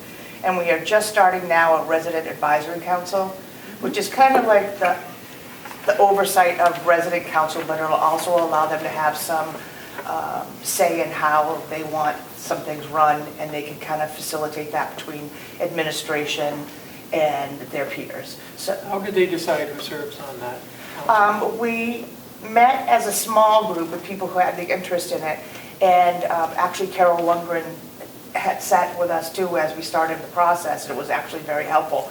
And then we put out feelers for anyone who would be interested, and we just kind of opened it up to that, but we're going to try and keep the group small so it's manageable. So I think we've got, probably the group size with staff would be like 5. And we're presenting it tomorrow again to resident council, and Carroll will be there as well. So it's been well received so far by staff, and the residents who are interested in doing this are very excited. They're looking at things like, how can we improve residents' experiences when they first come into the facility? How do they learn their way around? How do they learn how to establish peer group stuff? And the residents want to be kind of responsible for that. They want to look at like how they can do like a mentoring program where they can help these new people know the information that they wish they knew when they came in. And so we did surveys and sent them around to the residents to get feedback on it. So it's been a very positive experience. They've enjoyed it, and they seem very invested. So the resident council meets monthly, they're meeting tomorrow? Yes. What time is that meeting? 10:30.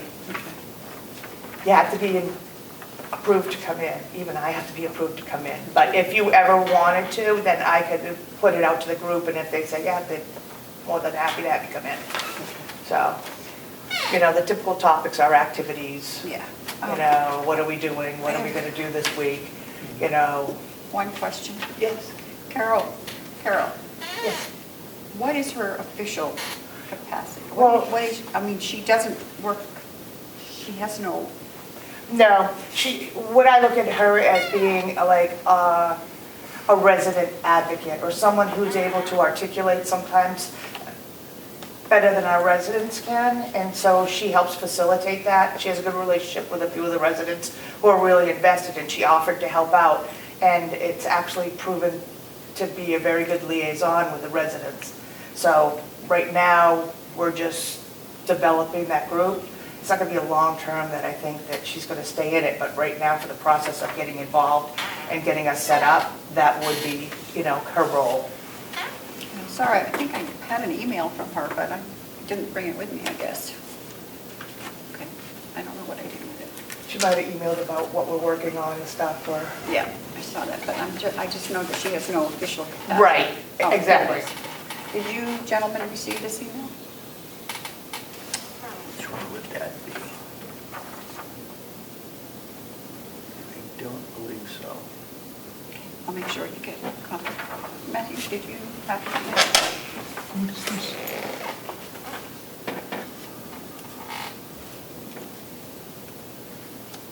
I had not seen this. Okay. Make sure you guys get a copy. Why weren't we copy originally, in particular reason? No. Sorry. I have to take this as the hospital, I'm sorry. Continue. Staffing agency, you know, the hot topic is the short-staffed positions, and that I had asked Linda for the information, but I wasn't able to get it in time. But we've had people leave, but not as many coming back in. And so it's put us in a position where we've had to use agency. I would rather not have any agency, and I would rather be paying our staff the competitive wage that would, A, keep them in the building and then draw people in. But this is where we're at. So we have talked, I know that in a meeting with Linda, we talked about the wage study that we had agreed we would be doing so that we could take a look at the nursing. That was going to be my next question. Yeah. Have we done that study?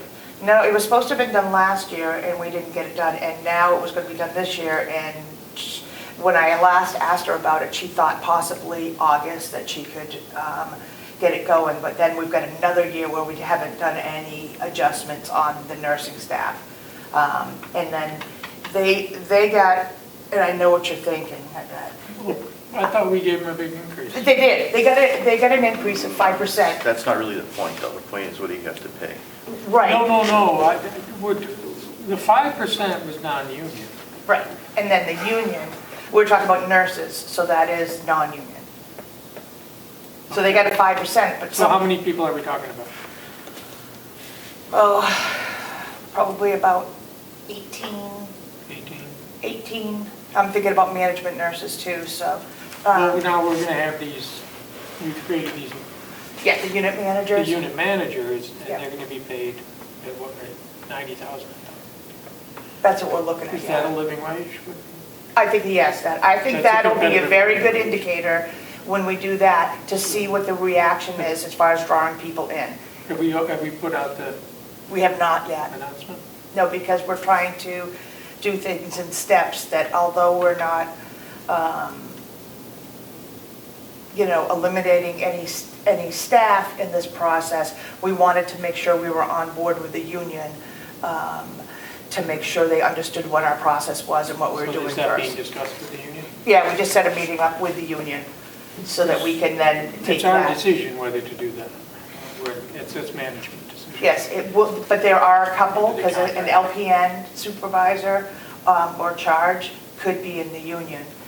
So there's a couple positions that may overlap, so we need to make sure that they understand what we're doing so that we don't have anybody, Well, we like our union, but as for the union contract, we negotiated Yep. and obtained the right to look at every category and do a wage study of every separate category and provide an increase in outside, Right. in the middle of the year, provide one increase in that category, in each category, if we thought it was needed. Because in the contract, we gave everyone got the same dollar amount. Right. Not a percentage Right. increase, but a dollar hourly amount, so we could bump up the people at the low end of the scale, make sure everyone had a living wage. And if we needed to go take any of those categories higher to be competitive and within the market, we could do it. Is that happening? Are we doing those studies? Well, that's what we're waiting on from Linda. It's been- Let's do it, because I agree. So I know she's been mean, kind of spread a little thin, but, that was a big thing that we wanted to be able to do. well, I think we got that have to right. because we're putting money into agency staff, which they've done well to fill the gaps. I mean, Well, they're good people. but they're not our staff. They don't have the same level of commitment, drive, motivation, and investment. And also, we would love to be able to pay our staff what they need to be able to live and stay with us. And that's where we've got to close that gap. So we're waiting on that wage survey, and as soon as we can get that, then hopefully we can make a couple adjustments. I mean, we gave some pretty big percentage-wise increases last year and the year before. Yep. So in the past 15 months, we're looking at some really big increases for at least the people at the lower end of the scale. Right. Way beyond double digit, really good amounts. It doesn't, so we've been bumping up. We want to make sure we're competitive and Right. paying what the market requires. With this inflation we've seen, it's a moving target. Well, we're not keeping up because these states right here, this year we've seen many resignations, but few new hires. So, Correct. Are So, we doing exit interviews? Probably talk to Linda about all those, yes. Okay. Yes, that was a question. And that's the thing, is that we could do a wage study, and it depends on what we're comparing it against. Are we comparing it against county facilities? That's very hard to do because of the location of them. I mean, we're in Ossipee, where 50% of them, or I don't know what the exact percentage is, but are like Airbnbs or summer rentals. We just don't have the people here, and if we have to go a little higher to get the people, that's what we're gonna have to do. But, well, the people that are resigning are obviously going somewhere else. right. So they're not leaving. Or not. They're not. Or not. Okay. Or they're going into agency. Oh, yeah, because it pays more money. Yeah. Oh, yeah. Well, The market is changing, and Yes. there aren't enough. To hire people, we kind of have to steal them from another facility. Well, the thing is that right now with the nursing situation, that as it has been for quite a while, is that the nurses have their pick of wherever they want to go. Correct. They can just hand cherry pick wherever they want to go to, and that's difficult because they'll move away from a nursing home and move into, I see a lot of them going to the hospitals, going to do all those type of things that are paying a significant amount more money and have different schedules, different benefits, whatever. So we've got to look at that and see what we can do, because I don't want to invest more money into agency staff. We're spending at a rate much higher than we would be if we were just paying that living wage. So, and I think we all agree that, so. So somebody has to come up with that number. Yeah, we just got to get that wage study. I just got a wage study. Whatever that number is. Yeah, a wage study from the county, so I was going to pull that together, and that was on all their positions, so I was going to give it to Linda as well, so I got that yesterday. But that's a topic we need to keep talking about, so I'm hopeful that Linda did indicate that she probably could have it by August, which will give us that opportunity to sit down. So, celebrations, I just put in that during the summer earlier, we celebrated Nurses Week, LNA Week, and National Nursing Home Week.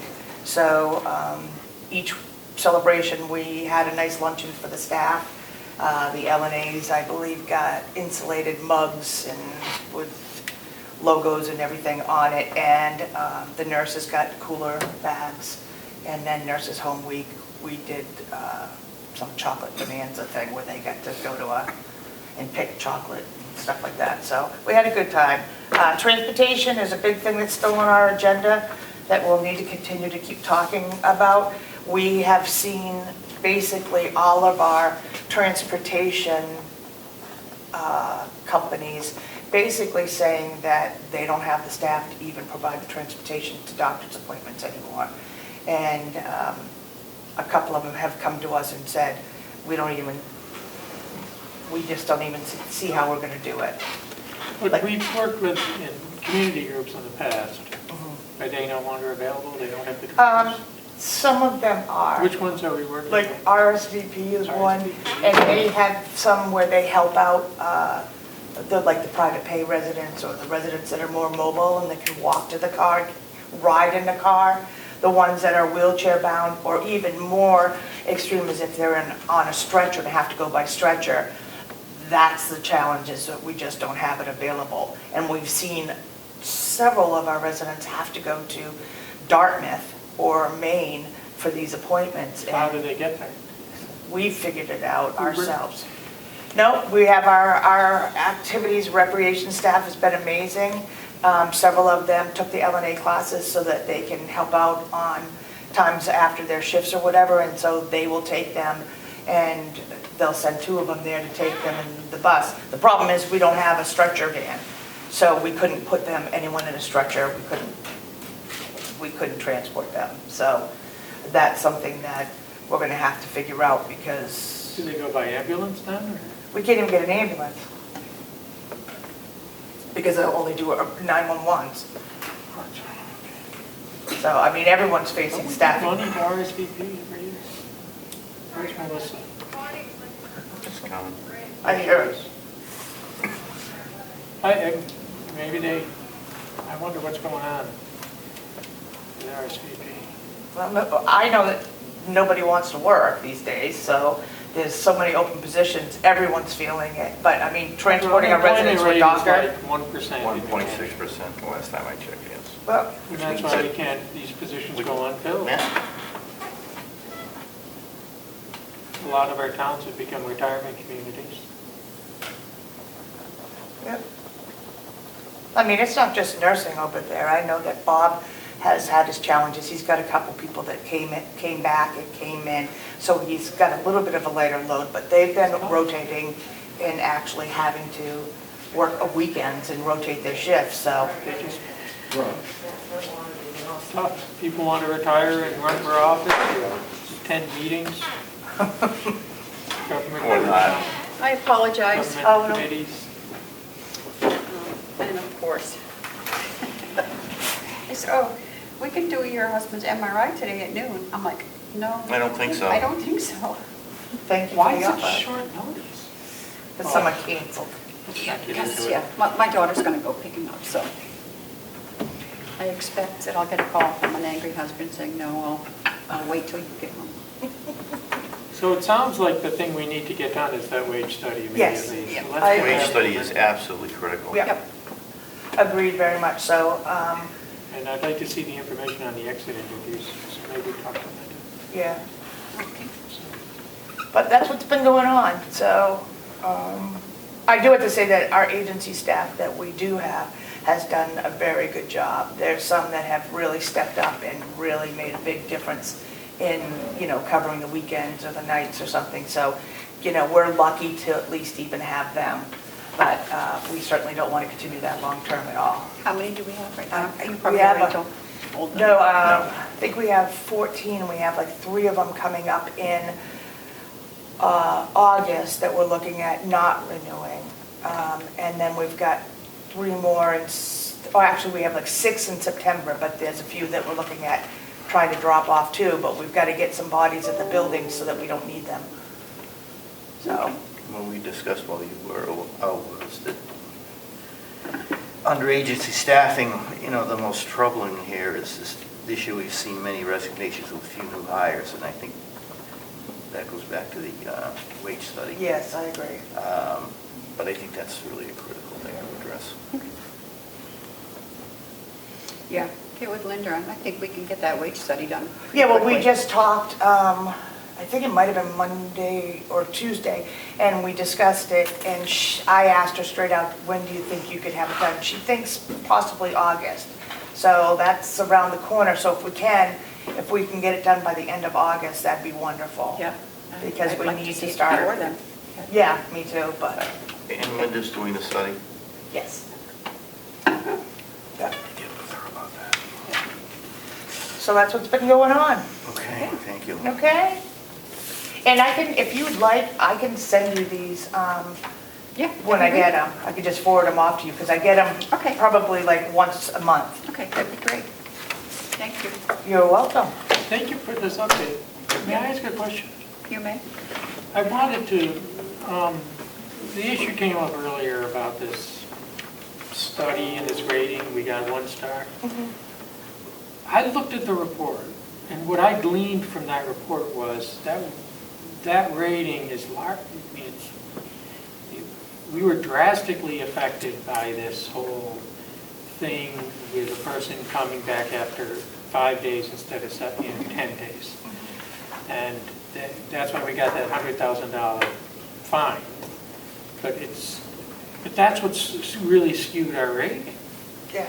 And it's really because of that. Yes. So now If you see the 3 categories, there's I think it's... facility, staffing, and was it infection control Infectious or control, something right. along that line? That's the area where we get tagged. And if you notice that our staffing and our resident care is much higher, but because of that IJ, that took it way down. We should see if they say like they do two survey averages, kind of, so as we move forward, hopefully we're gonna filter that out, but it did, I mean, of course, an IJ is one of the most serious tags you can get, and yes, we were thankful that no one was hurt from it, nothing's happened. I mean, COVID regulations had changed and an error was made. Didn't harm anyone, did it have the potential if we didn't catch it? Probably, but... but that's what, I mean, it's just that one event. Right, right. So that's where we're at, but it's disheartening to see that, come up, because it's not an indication of really what's going on with our residents and our staff. Oh, some people like to make it that way. Yeah, it's more sensational that way. Those people don't have to come. It sounds like a lot of people want to come to our nursing home. Yeah. Okay? Thank you. Thank you. Thank you, Dee. Sorry I had to step out. Oh, no worries. And Madam Chair, Dee does have a non-public request, but can I call you when Yeah, you're- absolutely. I'm just going to go over, I'm signing incident reports. Okay. Madam Chair, one more question I would have. If we were at 55 or 65% like all the other nursing homes, almost all of them, then our staffing wouldn't be, we'd have a lot of staff, right? we'd have way more than staff than we needed, probably. Right. That's that spiral into a point of no return, because a lot of these That's what places those cut homes down and shut down units and moved residents, and it's very hard to recoup from that, because in order to reopen your unit, you have to have the staffing to do that, and you kind of get in this cycle where you can't get out of it, so. So we're at above 96%. I mean, we're not going to kick 40 people to the curb. No. Okay. Thank you, Dee. You're welcome. See you in a little while. Okay, it is, Is any time Damon's better coming for at you? noon, right? No, I just got an email, I think. No, he is not coming. Oh, His okay, editor sent him somewhere else. okay, because he was gonna come over tomorrow, but Kent's is coming to Conway, Oh, I think. yes, he tomorrow. is. Yes. Actually, yes, and I was invited to that, There you go. which I'm not attending. Who's coming? Hence. Oh. Thanks. Okay, Will, I think is next. We have this, you guys all have this. Do you have a copy of this, Will? I don't, but I just reviewed it this morning, so Okay, I'm pretty fresh in my mind for the most part. good. See, I would have forgotten it already. Who prepared it? Oh, this is the, it came from the The town, The town administrator, yep. Do you have one? I got a copy. He's got- So I think- tell us about this.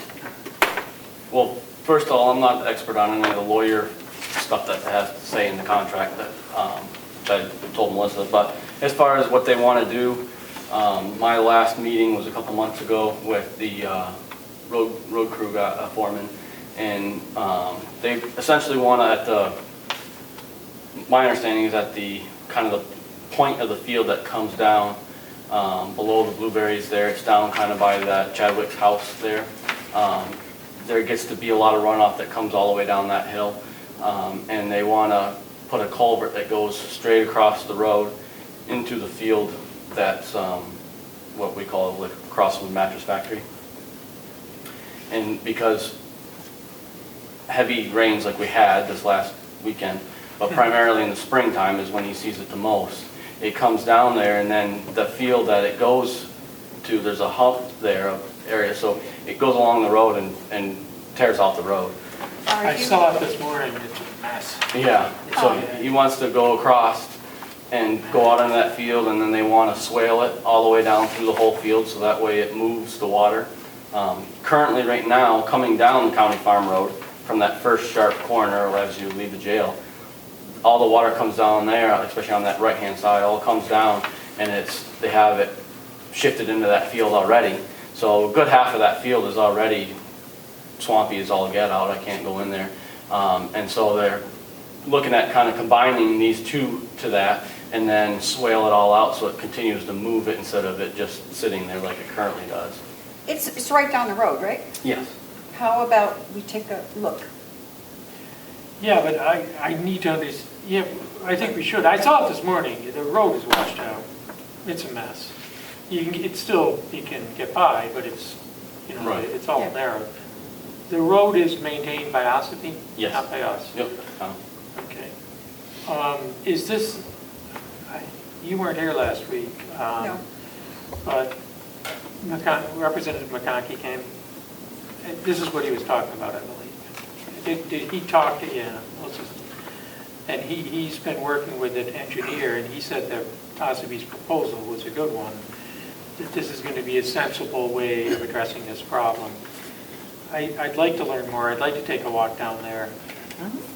But does it make sense to do that without them present? Without the people from Ossipee proposing this present? To explain exactly what they're doing? We can go down and look at it, but I can explain what you he can told me. explain what they're but proposing to do? Yeah. Okay. It wouldn't be a bad, I mean, I can quickly explain down there, but it wouldn't be a bad idea to talk to them, Yeah. and making sure we're on the same page. But And I guess Mark's been working this from the, for the reps and, for the delegation. So I'd want to learn more from him. I Come think tomorrow. All that's going to go into that is From a just procedural runoff. standpoint, I think we should have, stormwater. Stormwater. I think we should have our real estate attorney look at this agreement from a legal perspective. I think also approving this, that's fine. I think the delegation would still have to, we can approve this. I think an easement of this nature would have to be approved by the delegation. But I want to look at the RSA Yeah, to I'm not verify sure. that. There's no money, there's no No money, exchange but of we're property. No, but you're we're granting giving an easement, which is a right to property. And it's in County land. perpetuity, which means forever. Forever. Yeah, so I think this would have to be approved by the delegation. It's just an extra step. But I need to check the RSA on that. So you see no problem with it, Will? I don't, from what he explained to me, it kind of sounds like, I mean, the way we talked, it kind of sounds like it could be a win for us, because right now, where Drain that field. yeah, right now, it all just Let's sits go down look there at like a swamp, and he's talking about putting a, 200-yard swale that'll move it. Wide, so that we, Swale, yeah, a so real- I think it would be at first glance from what he explained to us, I don't see where it's gonna hurt us at all. But like I said, I don't know all the legal part of it, but just what they're talking about for a job out there. We should go down and look at it. I mean, it's a great day for a field trip. We also talked about I talked about going up there. What do we have left to do today? We just have the non-publics, right? We have Linda, apparently. Right, Yes, but she's one of the non-publics. She's here for non-public. I just had a couple of things on my, the report that I sent you that I just wanted to go over, but that could be really quick. Well, okay, why don't we agree, it's 11? How about 1 o'clock? That gives us 2 hours to finish up, you think? And then we can go take a walk? Oh, Do look at we that. need to, I don't think we need 2 hours, but you might want, Matthew would probably want lunch. I do get hungry. All right, that's... 2 hours before the non-public? No, we're going to do We're gonna do that, okay, we're gonna do all that. And then we'll go take a... yeah. Okay. Should do those now. Okay, So 1 o'clock at my shop? Yeah. We can meet there? go give you a shot. And if it- Have you if- seen Will's shop? Have Okay. not. Good. If it's either before or after, that's fine too, just give me a call on my cell, I'm just gonna be out mowing lawn, so. Alright. Thank you, Will. Sounds good, thank you. Okay, thank you. Melissa had something on her report she wanted to talk about. Yep, what did you have, Melissa? And I Let will me tell find you it that again. I did invite the town administrator and the public works director from OSPI to be here today, but they are both assisting with this project at OSPI. Oh, yeah. They could be available tomorrow, there's a land meeting if you want it, however, or we can do it another time if you need Yeah, I them. just don't want to come down tomorrow. 2:30 on a Friday. Is this something the Lands Committee is doing now too? Is there anything they don't do? No, I'm just mentioning that if there are commissioners here tomorrow, it would be an opportunity to meet with them if you wanted to. So I just want to quickly tell you that on the annex project, I spoke to Siemens yesterday, and originally they intended for the architect to be here at the end of July. The architect can't commit now until September. Too late. But they are attempting to locate another architect that could get here sooner and keep the project moving, so. We'll know better the first part of the week, because one of the people they reached out to is on vacation. I don't know what I did with your thing, I was just looking at it, but it's okay, I'll find it. Thank you for approving the dumpster for the annex. The IT director offices are we've started work on that, moving things around with the help of the current IT director.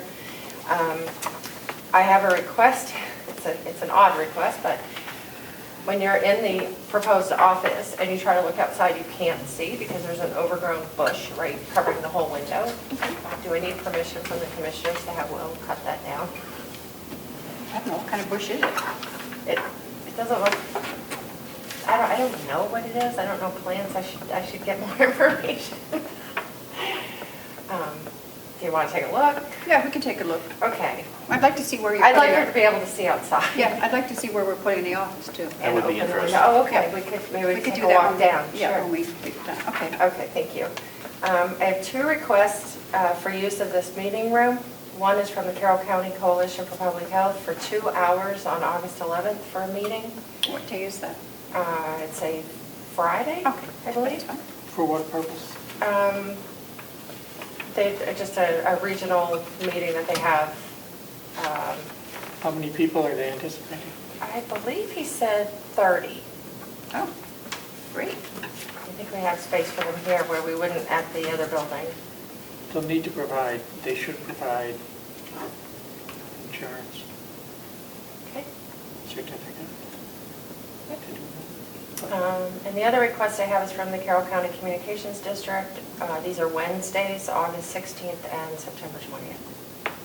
August 16th. And they're a group that's been using our meeting Okay. space since the planning committee has existed. So just want to make you aware that They're a separate municipal entity. people are asking to use the building. That's that group that was formed to do broadband? Yep. So I think if we're going to start doing this, we've got to come up with, They'll need to get insurance too. yeah, they'll have to have their own They insurance. haven't really gotten it yet. Yeah. So at one point I drafted a policy and a form for the commissioners, then we kind of set it aside because we were busy. I could bring that back. Yeah. If we're going to have So you can groups look at it at start your next using- meeting? Yeah. Okay. We can put them on our insurance for $75, I think. Isn't that true? I don't know. I think we can get a rider with Primex through our insurance. It's just the event needs to be covered, especially if you're going to have 30 people here. I'll bring that draft back up for you and send it out to you to start looking at. I just modeled it after towns that allow use of their gym or other facilities. Also, well, I guess if we start doing a lot of that before we're ready, we'll have to come up with some kind of a small fee for cleaning. I mean, with 30 people in here, things are going to have to be cleaned before and Yeah. after. Dropping in Normally, popcorn and I everything. found that towns require like a $75 deposit, and as long as you leave it the way you found it, you get your Something like that, $75 yeah. back. Something along those lines. Okay. I can make sure these chairs are out of the way too, so no one sits in them. Oh, our chairs. Protect your chairs. No, I mean, we don't want people getting hurt by, Okay. falling to the Oh, floor. the wooden one, Yeah. yeah. Yeah, We're actually. the broken ones you set aside. We have 20 of those chairs in the back room, and I was gonna bring those out and put the wooden ones in the back room. They don't really match. Well, they match those, so at least we have all the same chairs here for now. I mean, it's nice to have the old chairs here, but they're Old. They're old. Well, if they're going to break, we don't want people sitting. Absolutely not. But if they're not going to break, let's use them. The benches are great. Yeah, the Chairs- benches are great. Chairs, not so much. We received a part of the Go for Equipment grant. We were given an AED, but that was part of the grant to buy an AED, so we've received it. Initially, we were going to install it in the administration building lobby, but the thought is to put it in this building instead, now that we're using it, and there's meetings, and there's people here, and there's not one in this building. The admin building already has one in dispatch, so at least there's one available. Let's put it in this. This one. And I'll be working with Human Resources to set up first aid and CPR classes so that staff can be trained on how to use it and what to do. And so that'll be a nice thing. Okay. So I'll just try to stick to the red things on here. Let's see. The red things. I made some prep. You're going to look at the drainage area, so that's okay. Last week, we had a request from Whitehorse for additional funding, and don't know if the commissioners have had a chance to consider that. You want to put it off to the I next think meeting, that- or? I would say we could send them a letter, and when additional funds come in from the opioid settlement, they will certainly, get that, because we have to send it to the, I think there's only 2 of them that we, but other than that, I don't. And I don't know, we should be getting some more soon, I would imagine, but I'm not sure. So maybe we can find out how much we're getting and maybe a process for. I don't know. We can ask. If we want to grant it out, or, Yeah. so it's an advertised thing, maybe people can apply for agencies, or, I don't, wait, okay. No decision today. Okay. I don't think they let us know when it's coming. Oh. You think Bonnie would? I've asked them, because I always get all their emails, but I've asked them to send it to her, because she's, keeps track of the money, so we can ask her. And then the last, we had the gentleman from Lakes Region Planning Commission came last week to ask if they could have the household hazardous waste day here. You two gentlemen were here, so what's your druthers on that? Or what's your concerns, or do you have any concerns? Okay, it's a really good thing, I'm sorry, it's a really good thing to do, but why don't they go to the towns that are participating? Didn't they just have one in Wolfboro, right? They did, and they've tried, they're having a hard time finding a location. Transfer stations are typically not designed to allow for this extra, so the school district is out because chemicals, kids, nobody wants that on the same Nursing home? parcel. I did check with Primex, and I put it in the notes that Primex doesn't cover this type of thing. The vendor does provide a $10 million insurance if the county name is additional. How often do they want to do this? One Saturday morning in October. Oh, that's just like once a year? It's a 3-hour thing in October on a Saturday. They just want to use us as a collection point for whatever reason. I don't know why. They want to do it in our parking lot. I guess they never got it really, we never really received a really good reason why they aren't going to use us anymore. We didn't, and I have a lot of concern doing it out in the parking lot. They Yeah, want to do it here by the annex, out in the parking lot, and all that tarmac is all broken and fractured, and if something happened, it would be a disaster. And we're not one of the participating towns. It's not,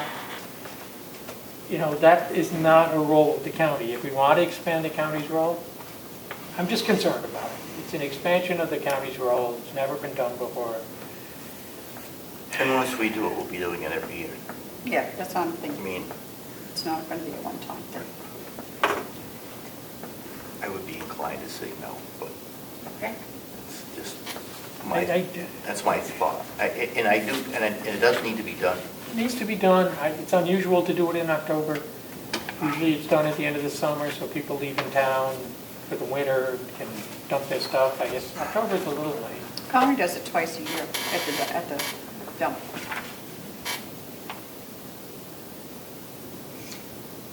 If there's a weather event, you're going to get a spin. You could easily get a spin. And it's just, I'm a little worried about it. But I'll defer to you two. I'll join the consensus. I mean, I don't know, are we doing something? I have a lot of heartburn. Yeah. Yeah. Do we need to do this? I don't think we need to. I mean, it's a nice thing and it's needed. But it puts a burden on us. It puts a burden on our facility. It puts a burden on Bob. Yeah. Did we ask Bob when his... Bob wasn't excited about it. Bob wasn't excited about it. He didn't say no, but he was not. Well, it's not his role to say no. Right, obviously. Right. He saw the risks. Look, what they do is a good thing. It's collecting hazardous waste. It should be done. But it really is a role for the towns, not the county government. There are some people that will just get rid of the county government. They don't need it. We know some of those people. Yeah. Do we need a motion? We need a motion. It's also, they don't serve the entire county. They serve the lower half of the county. Right, because the state is broken up into different regional planning commissions, and this is And Plymouth so- to Wakefield to, Yeah. or not even Wakefield, I think. But they extend into other counties. So people from other counties could be coming and dropping their stuff here.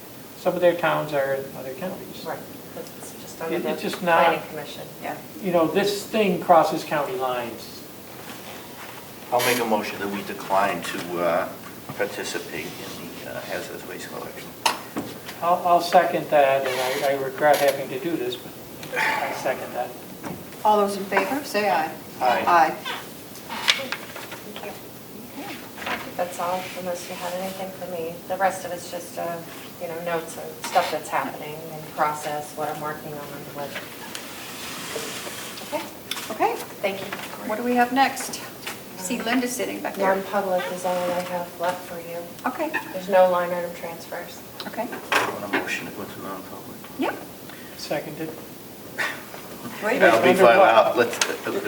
I make a motion to go into non-public session under under New Hampshire RSA 91-A:3, 2A and B. Correct. Seconded. All those in favor, roll call vote. Commissioner McGee, Aye. Commissioner McCarthy, Aye. Commissioner Platch, Aye. Thank you. 11:14.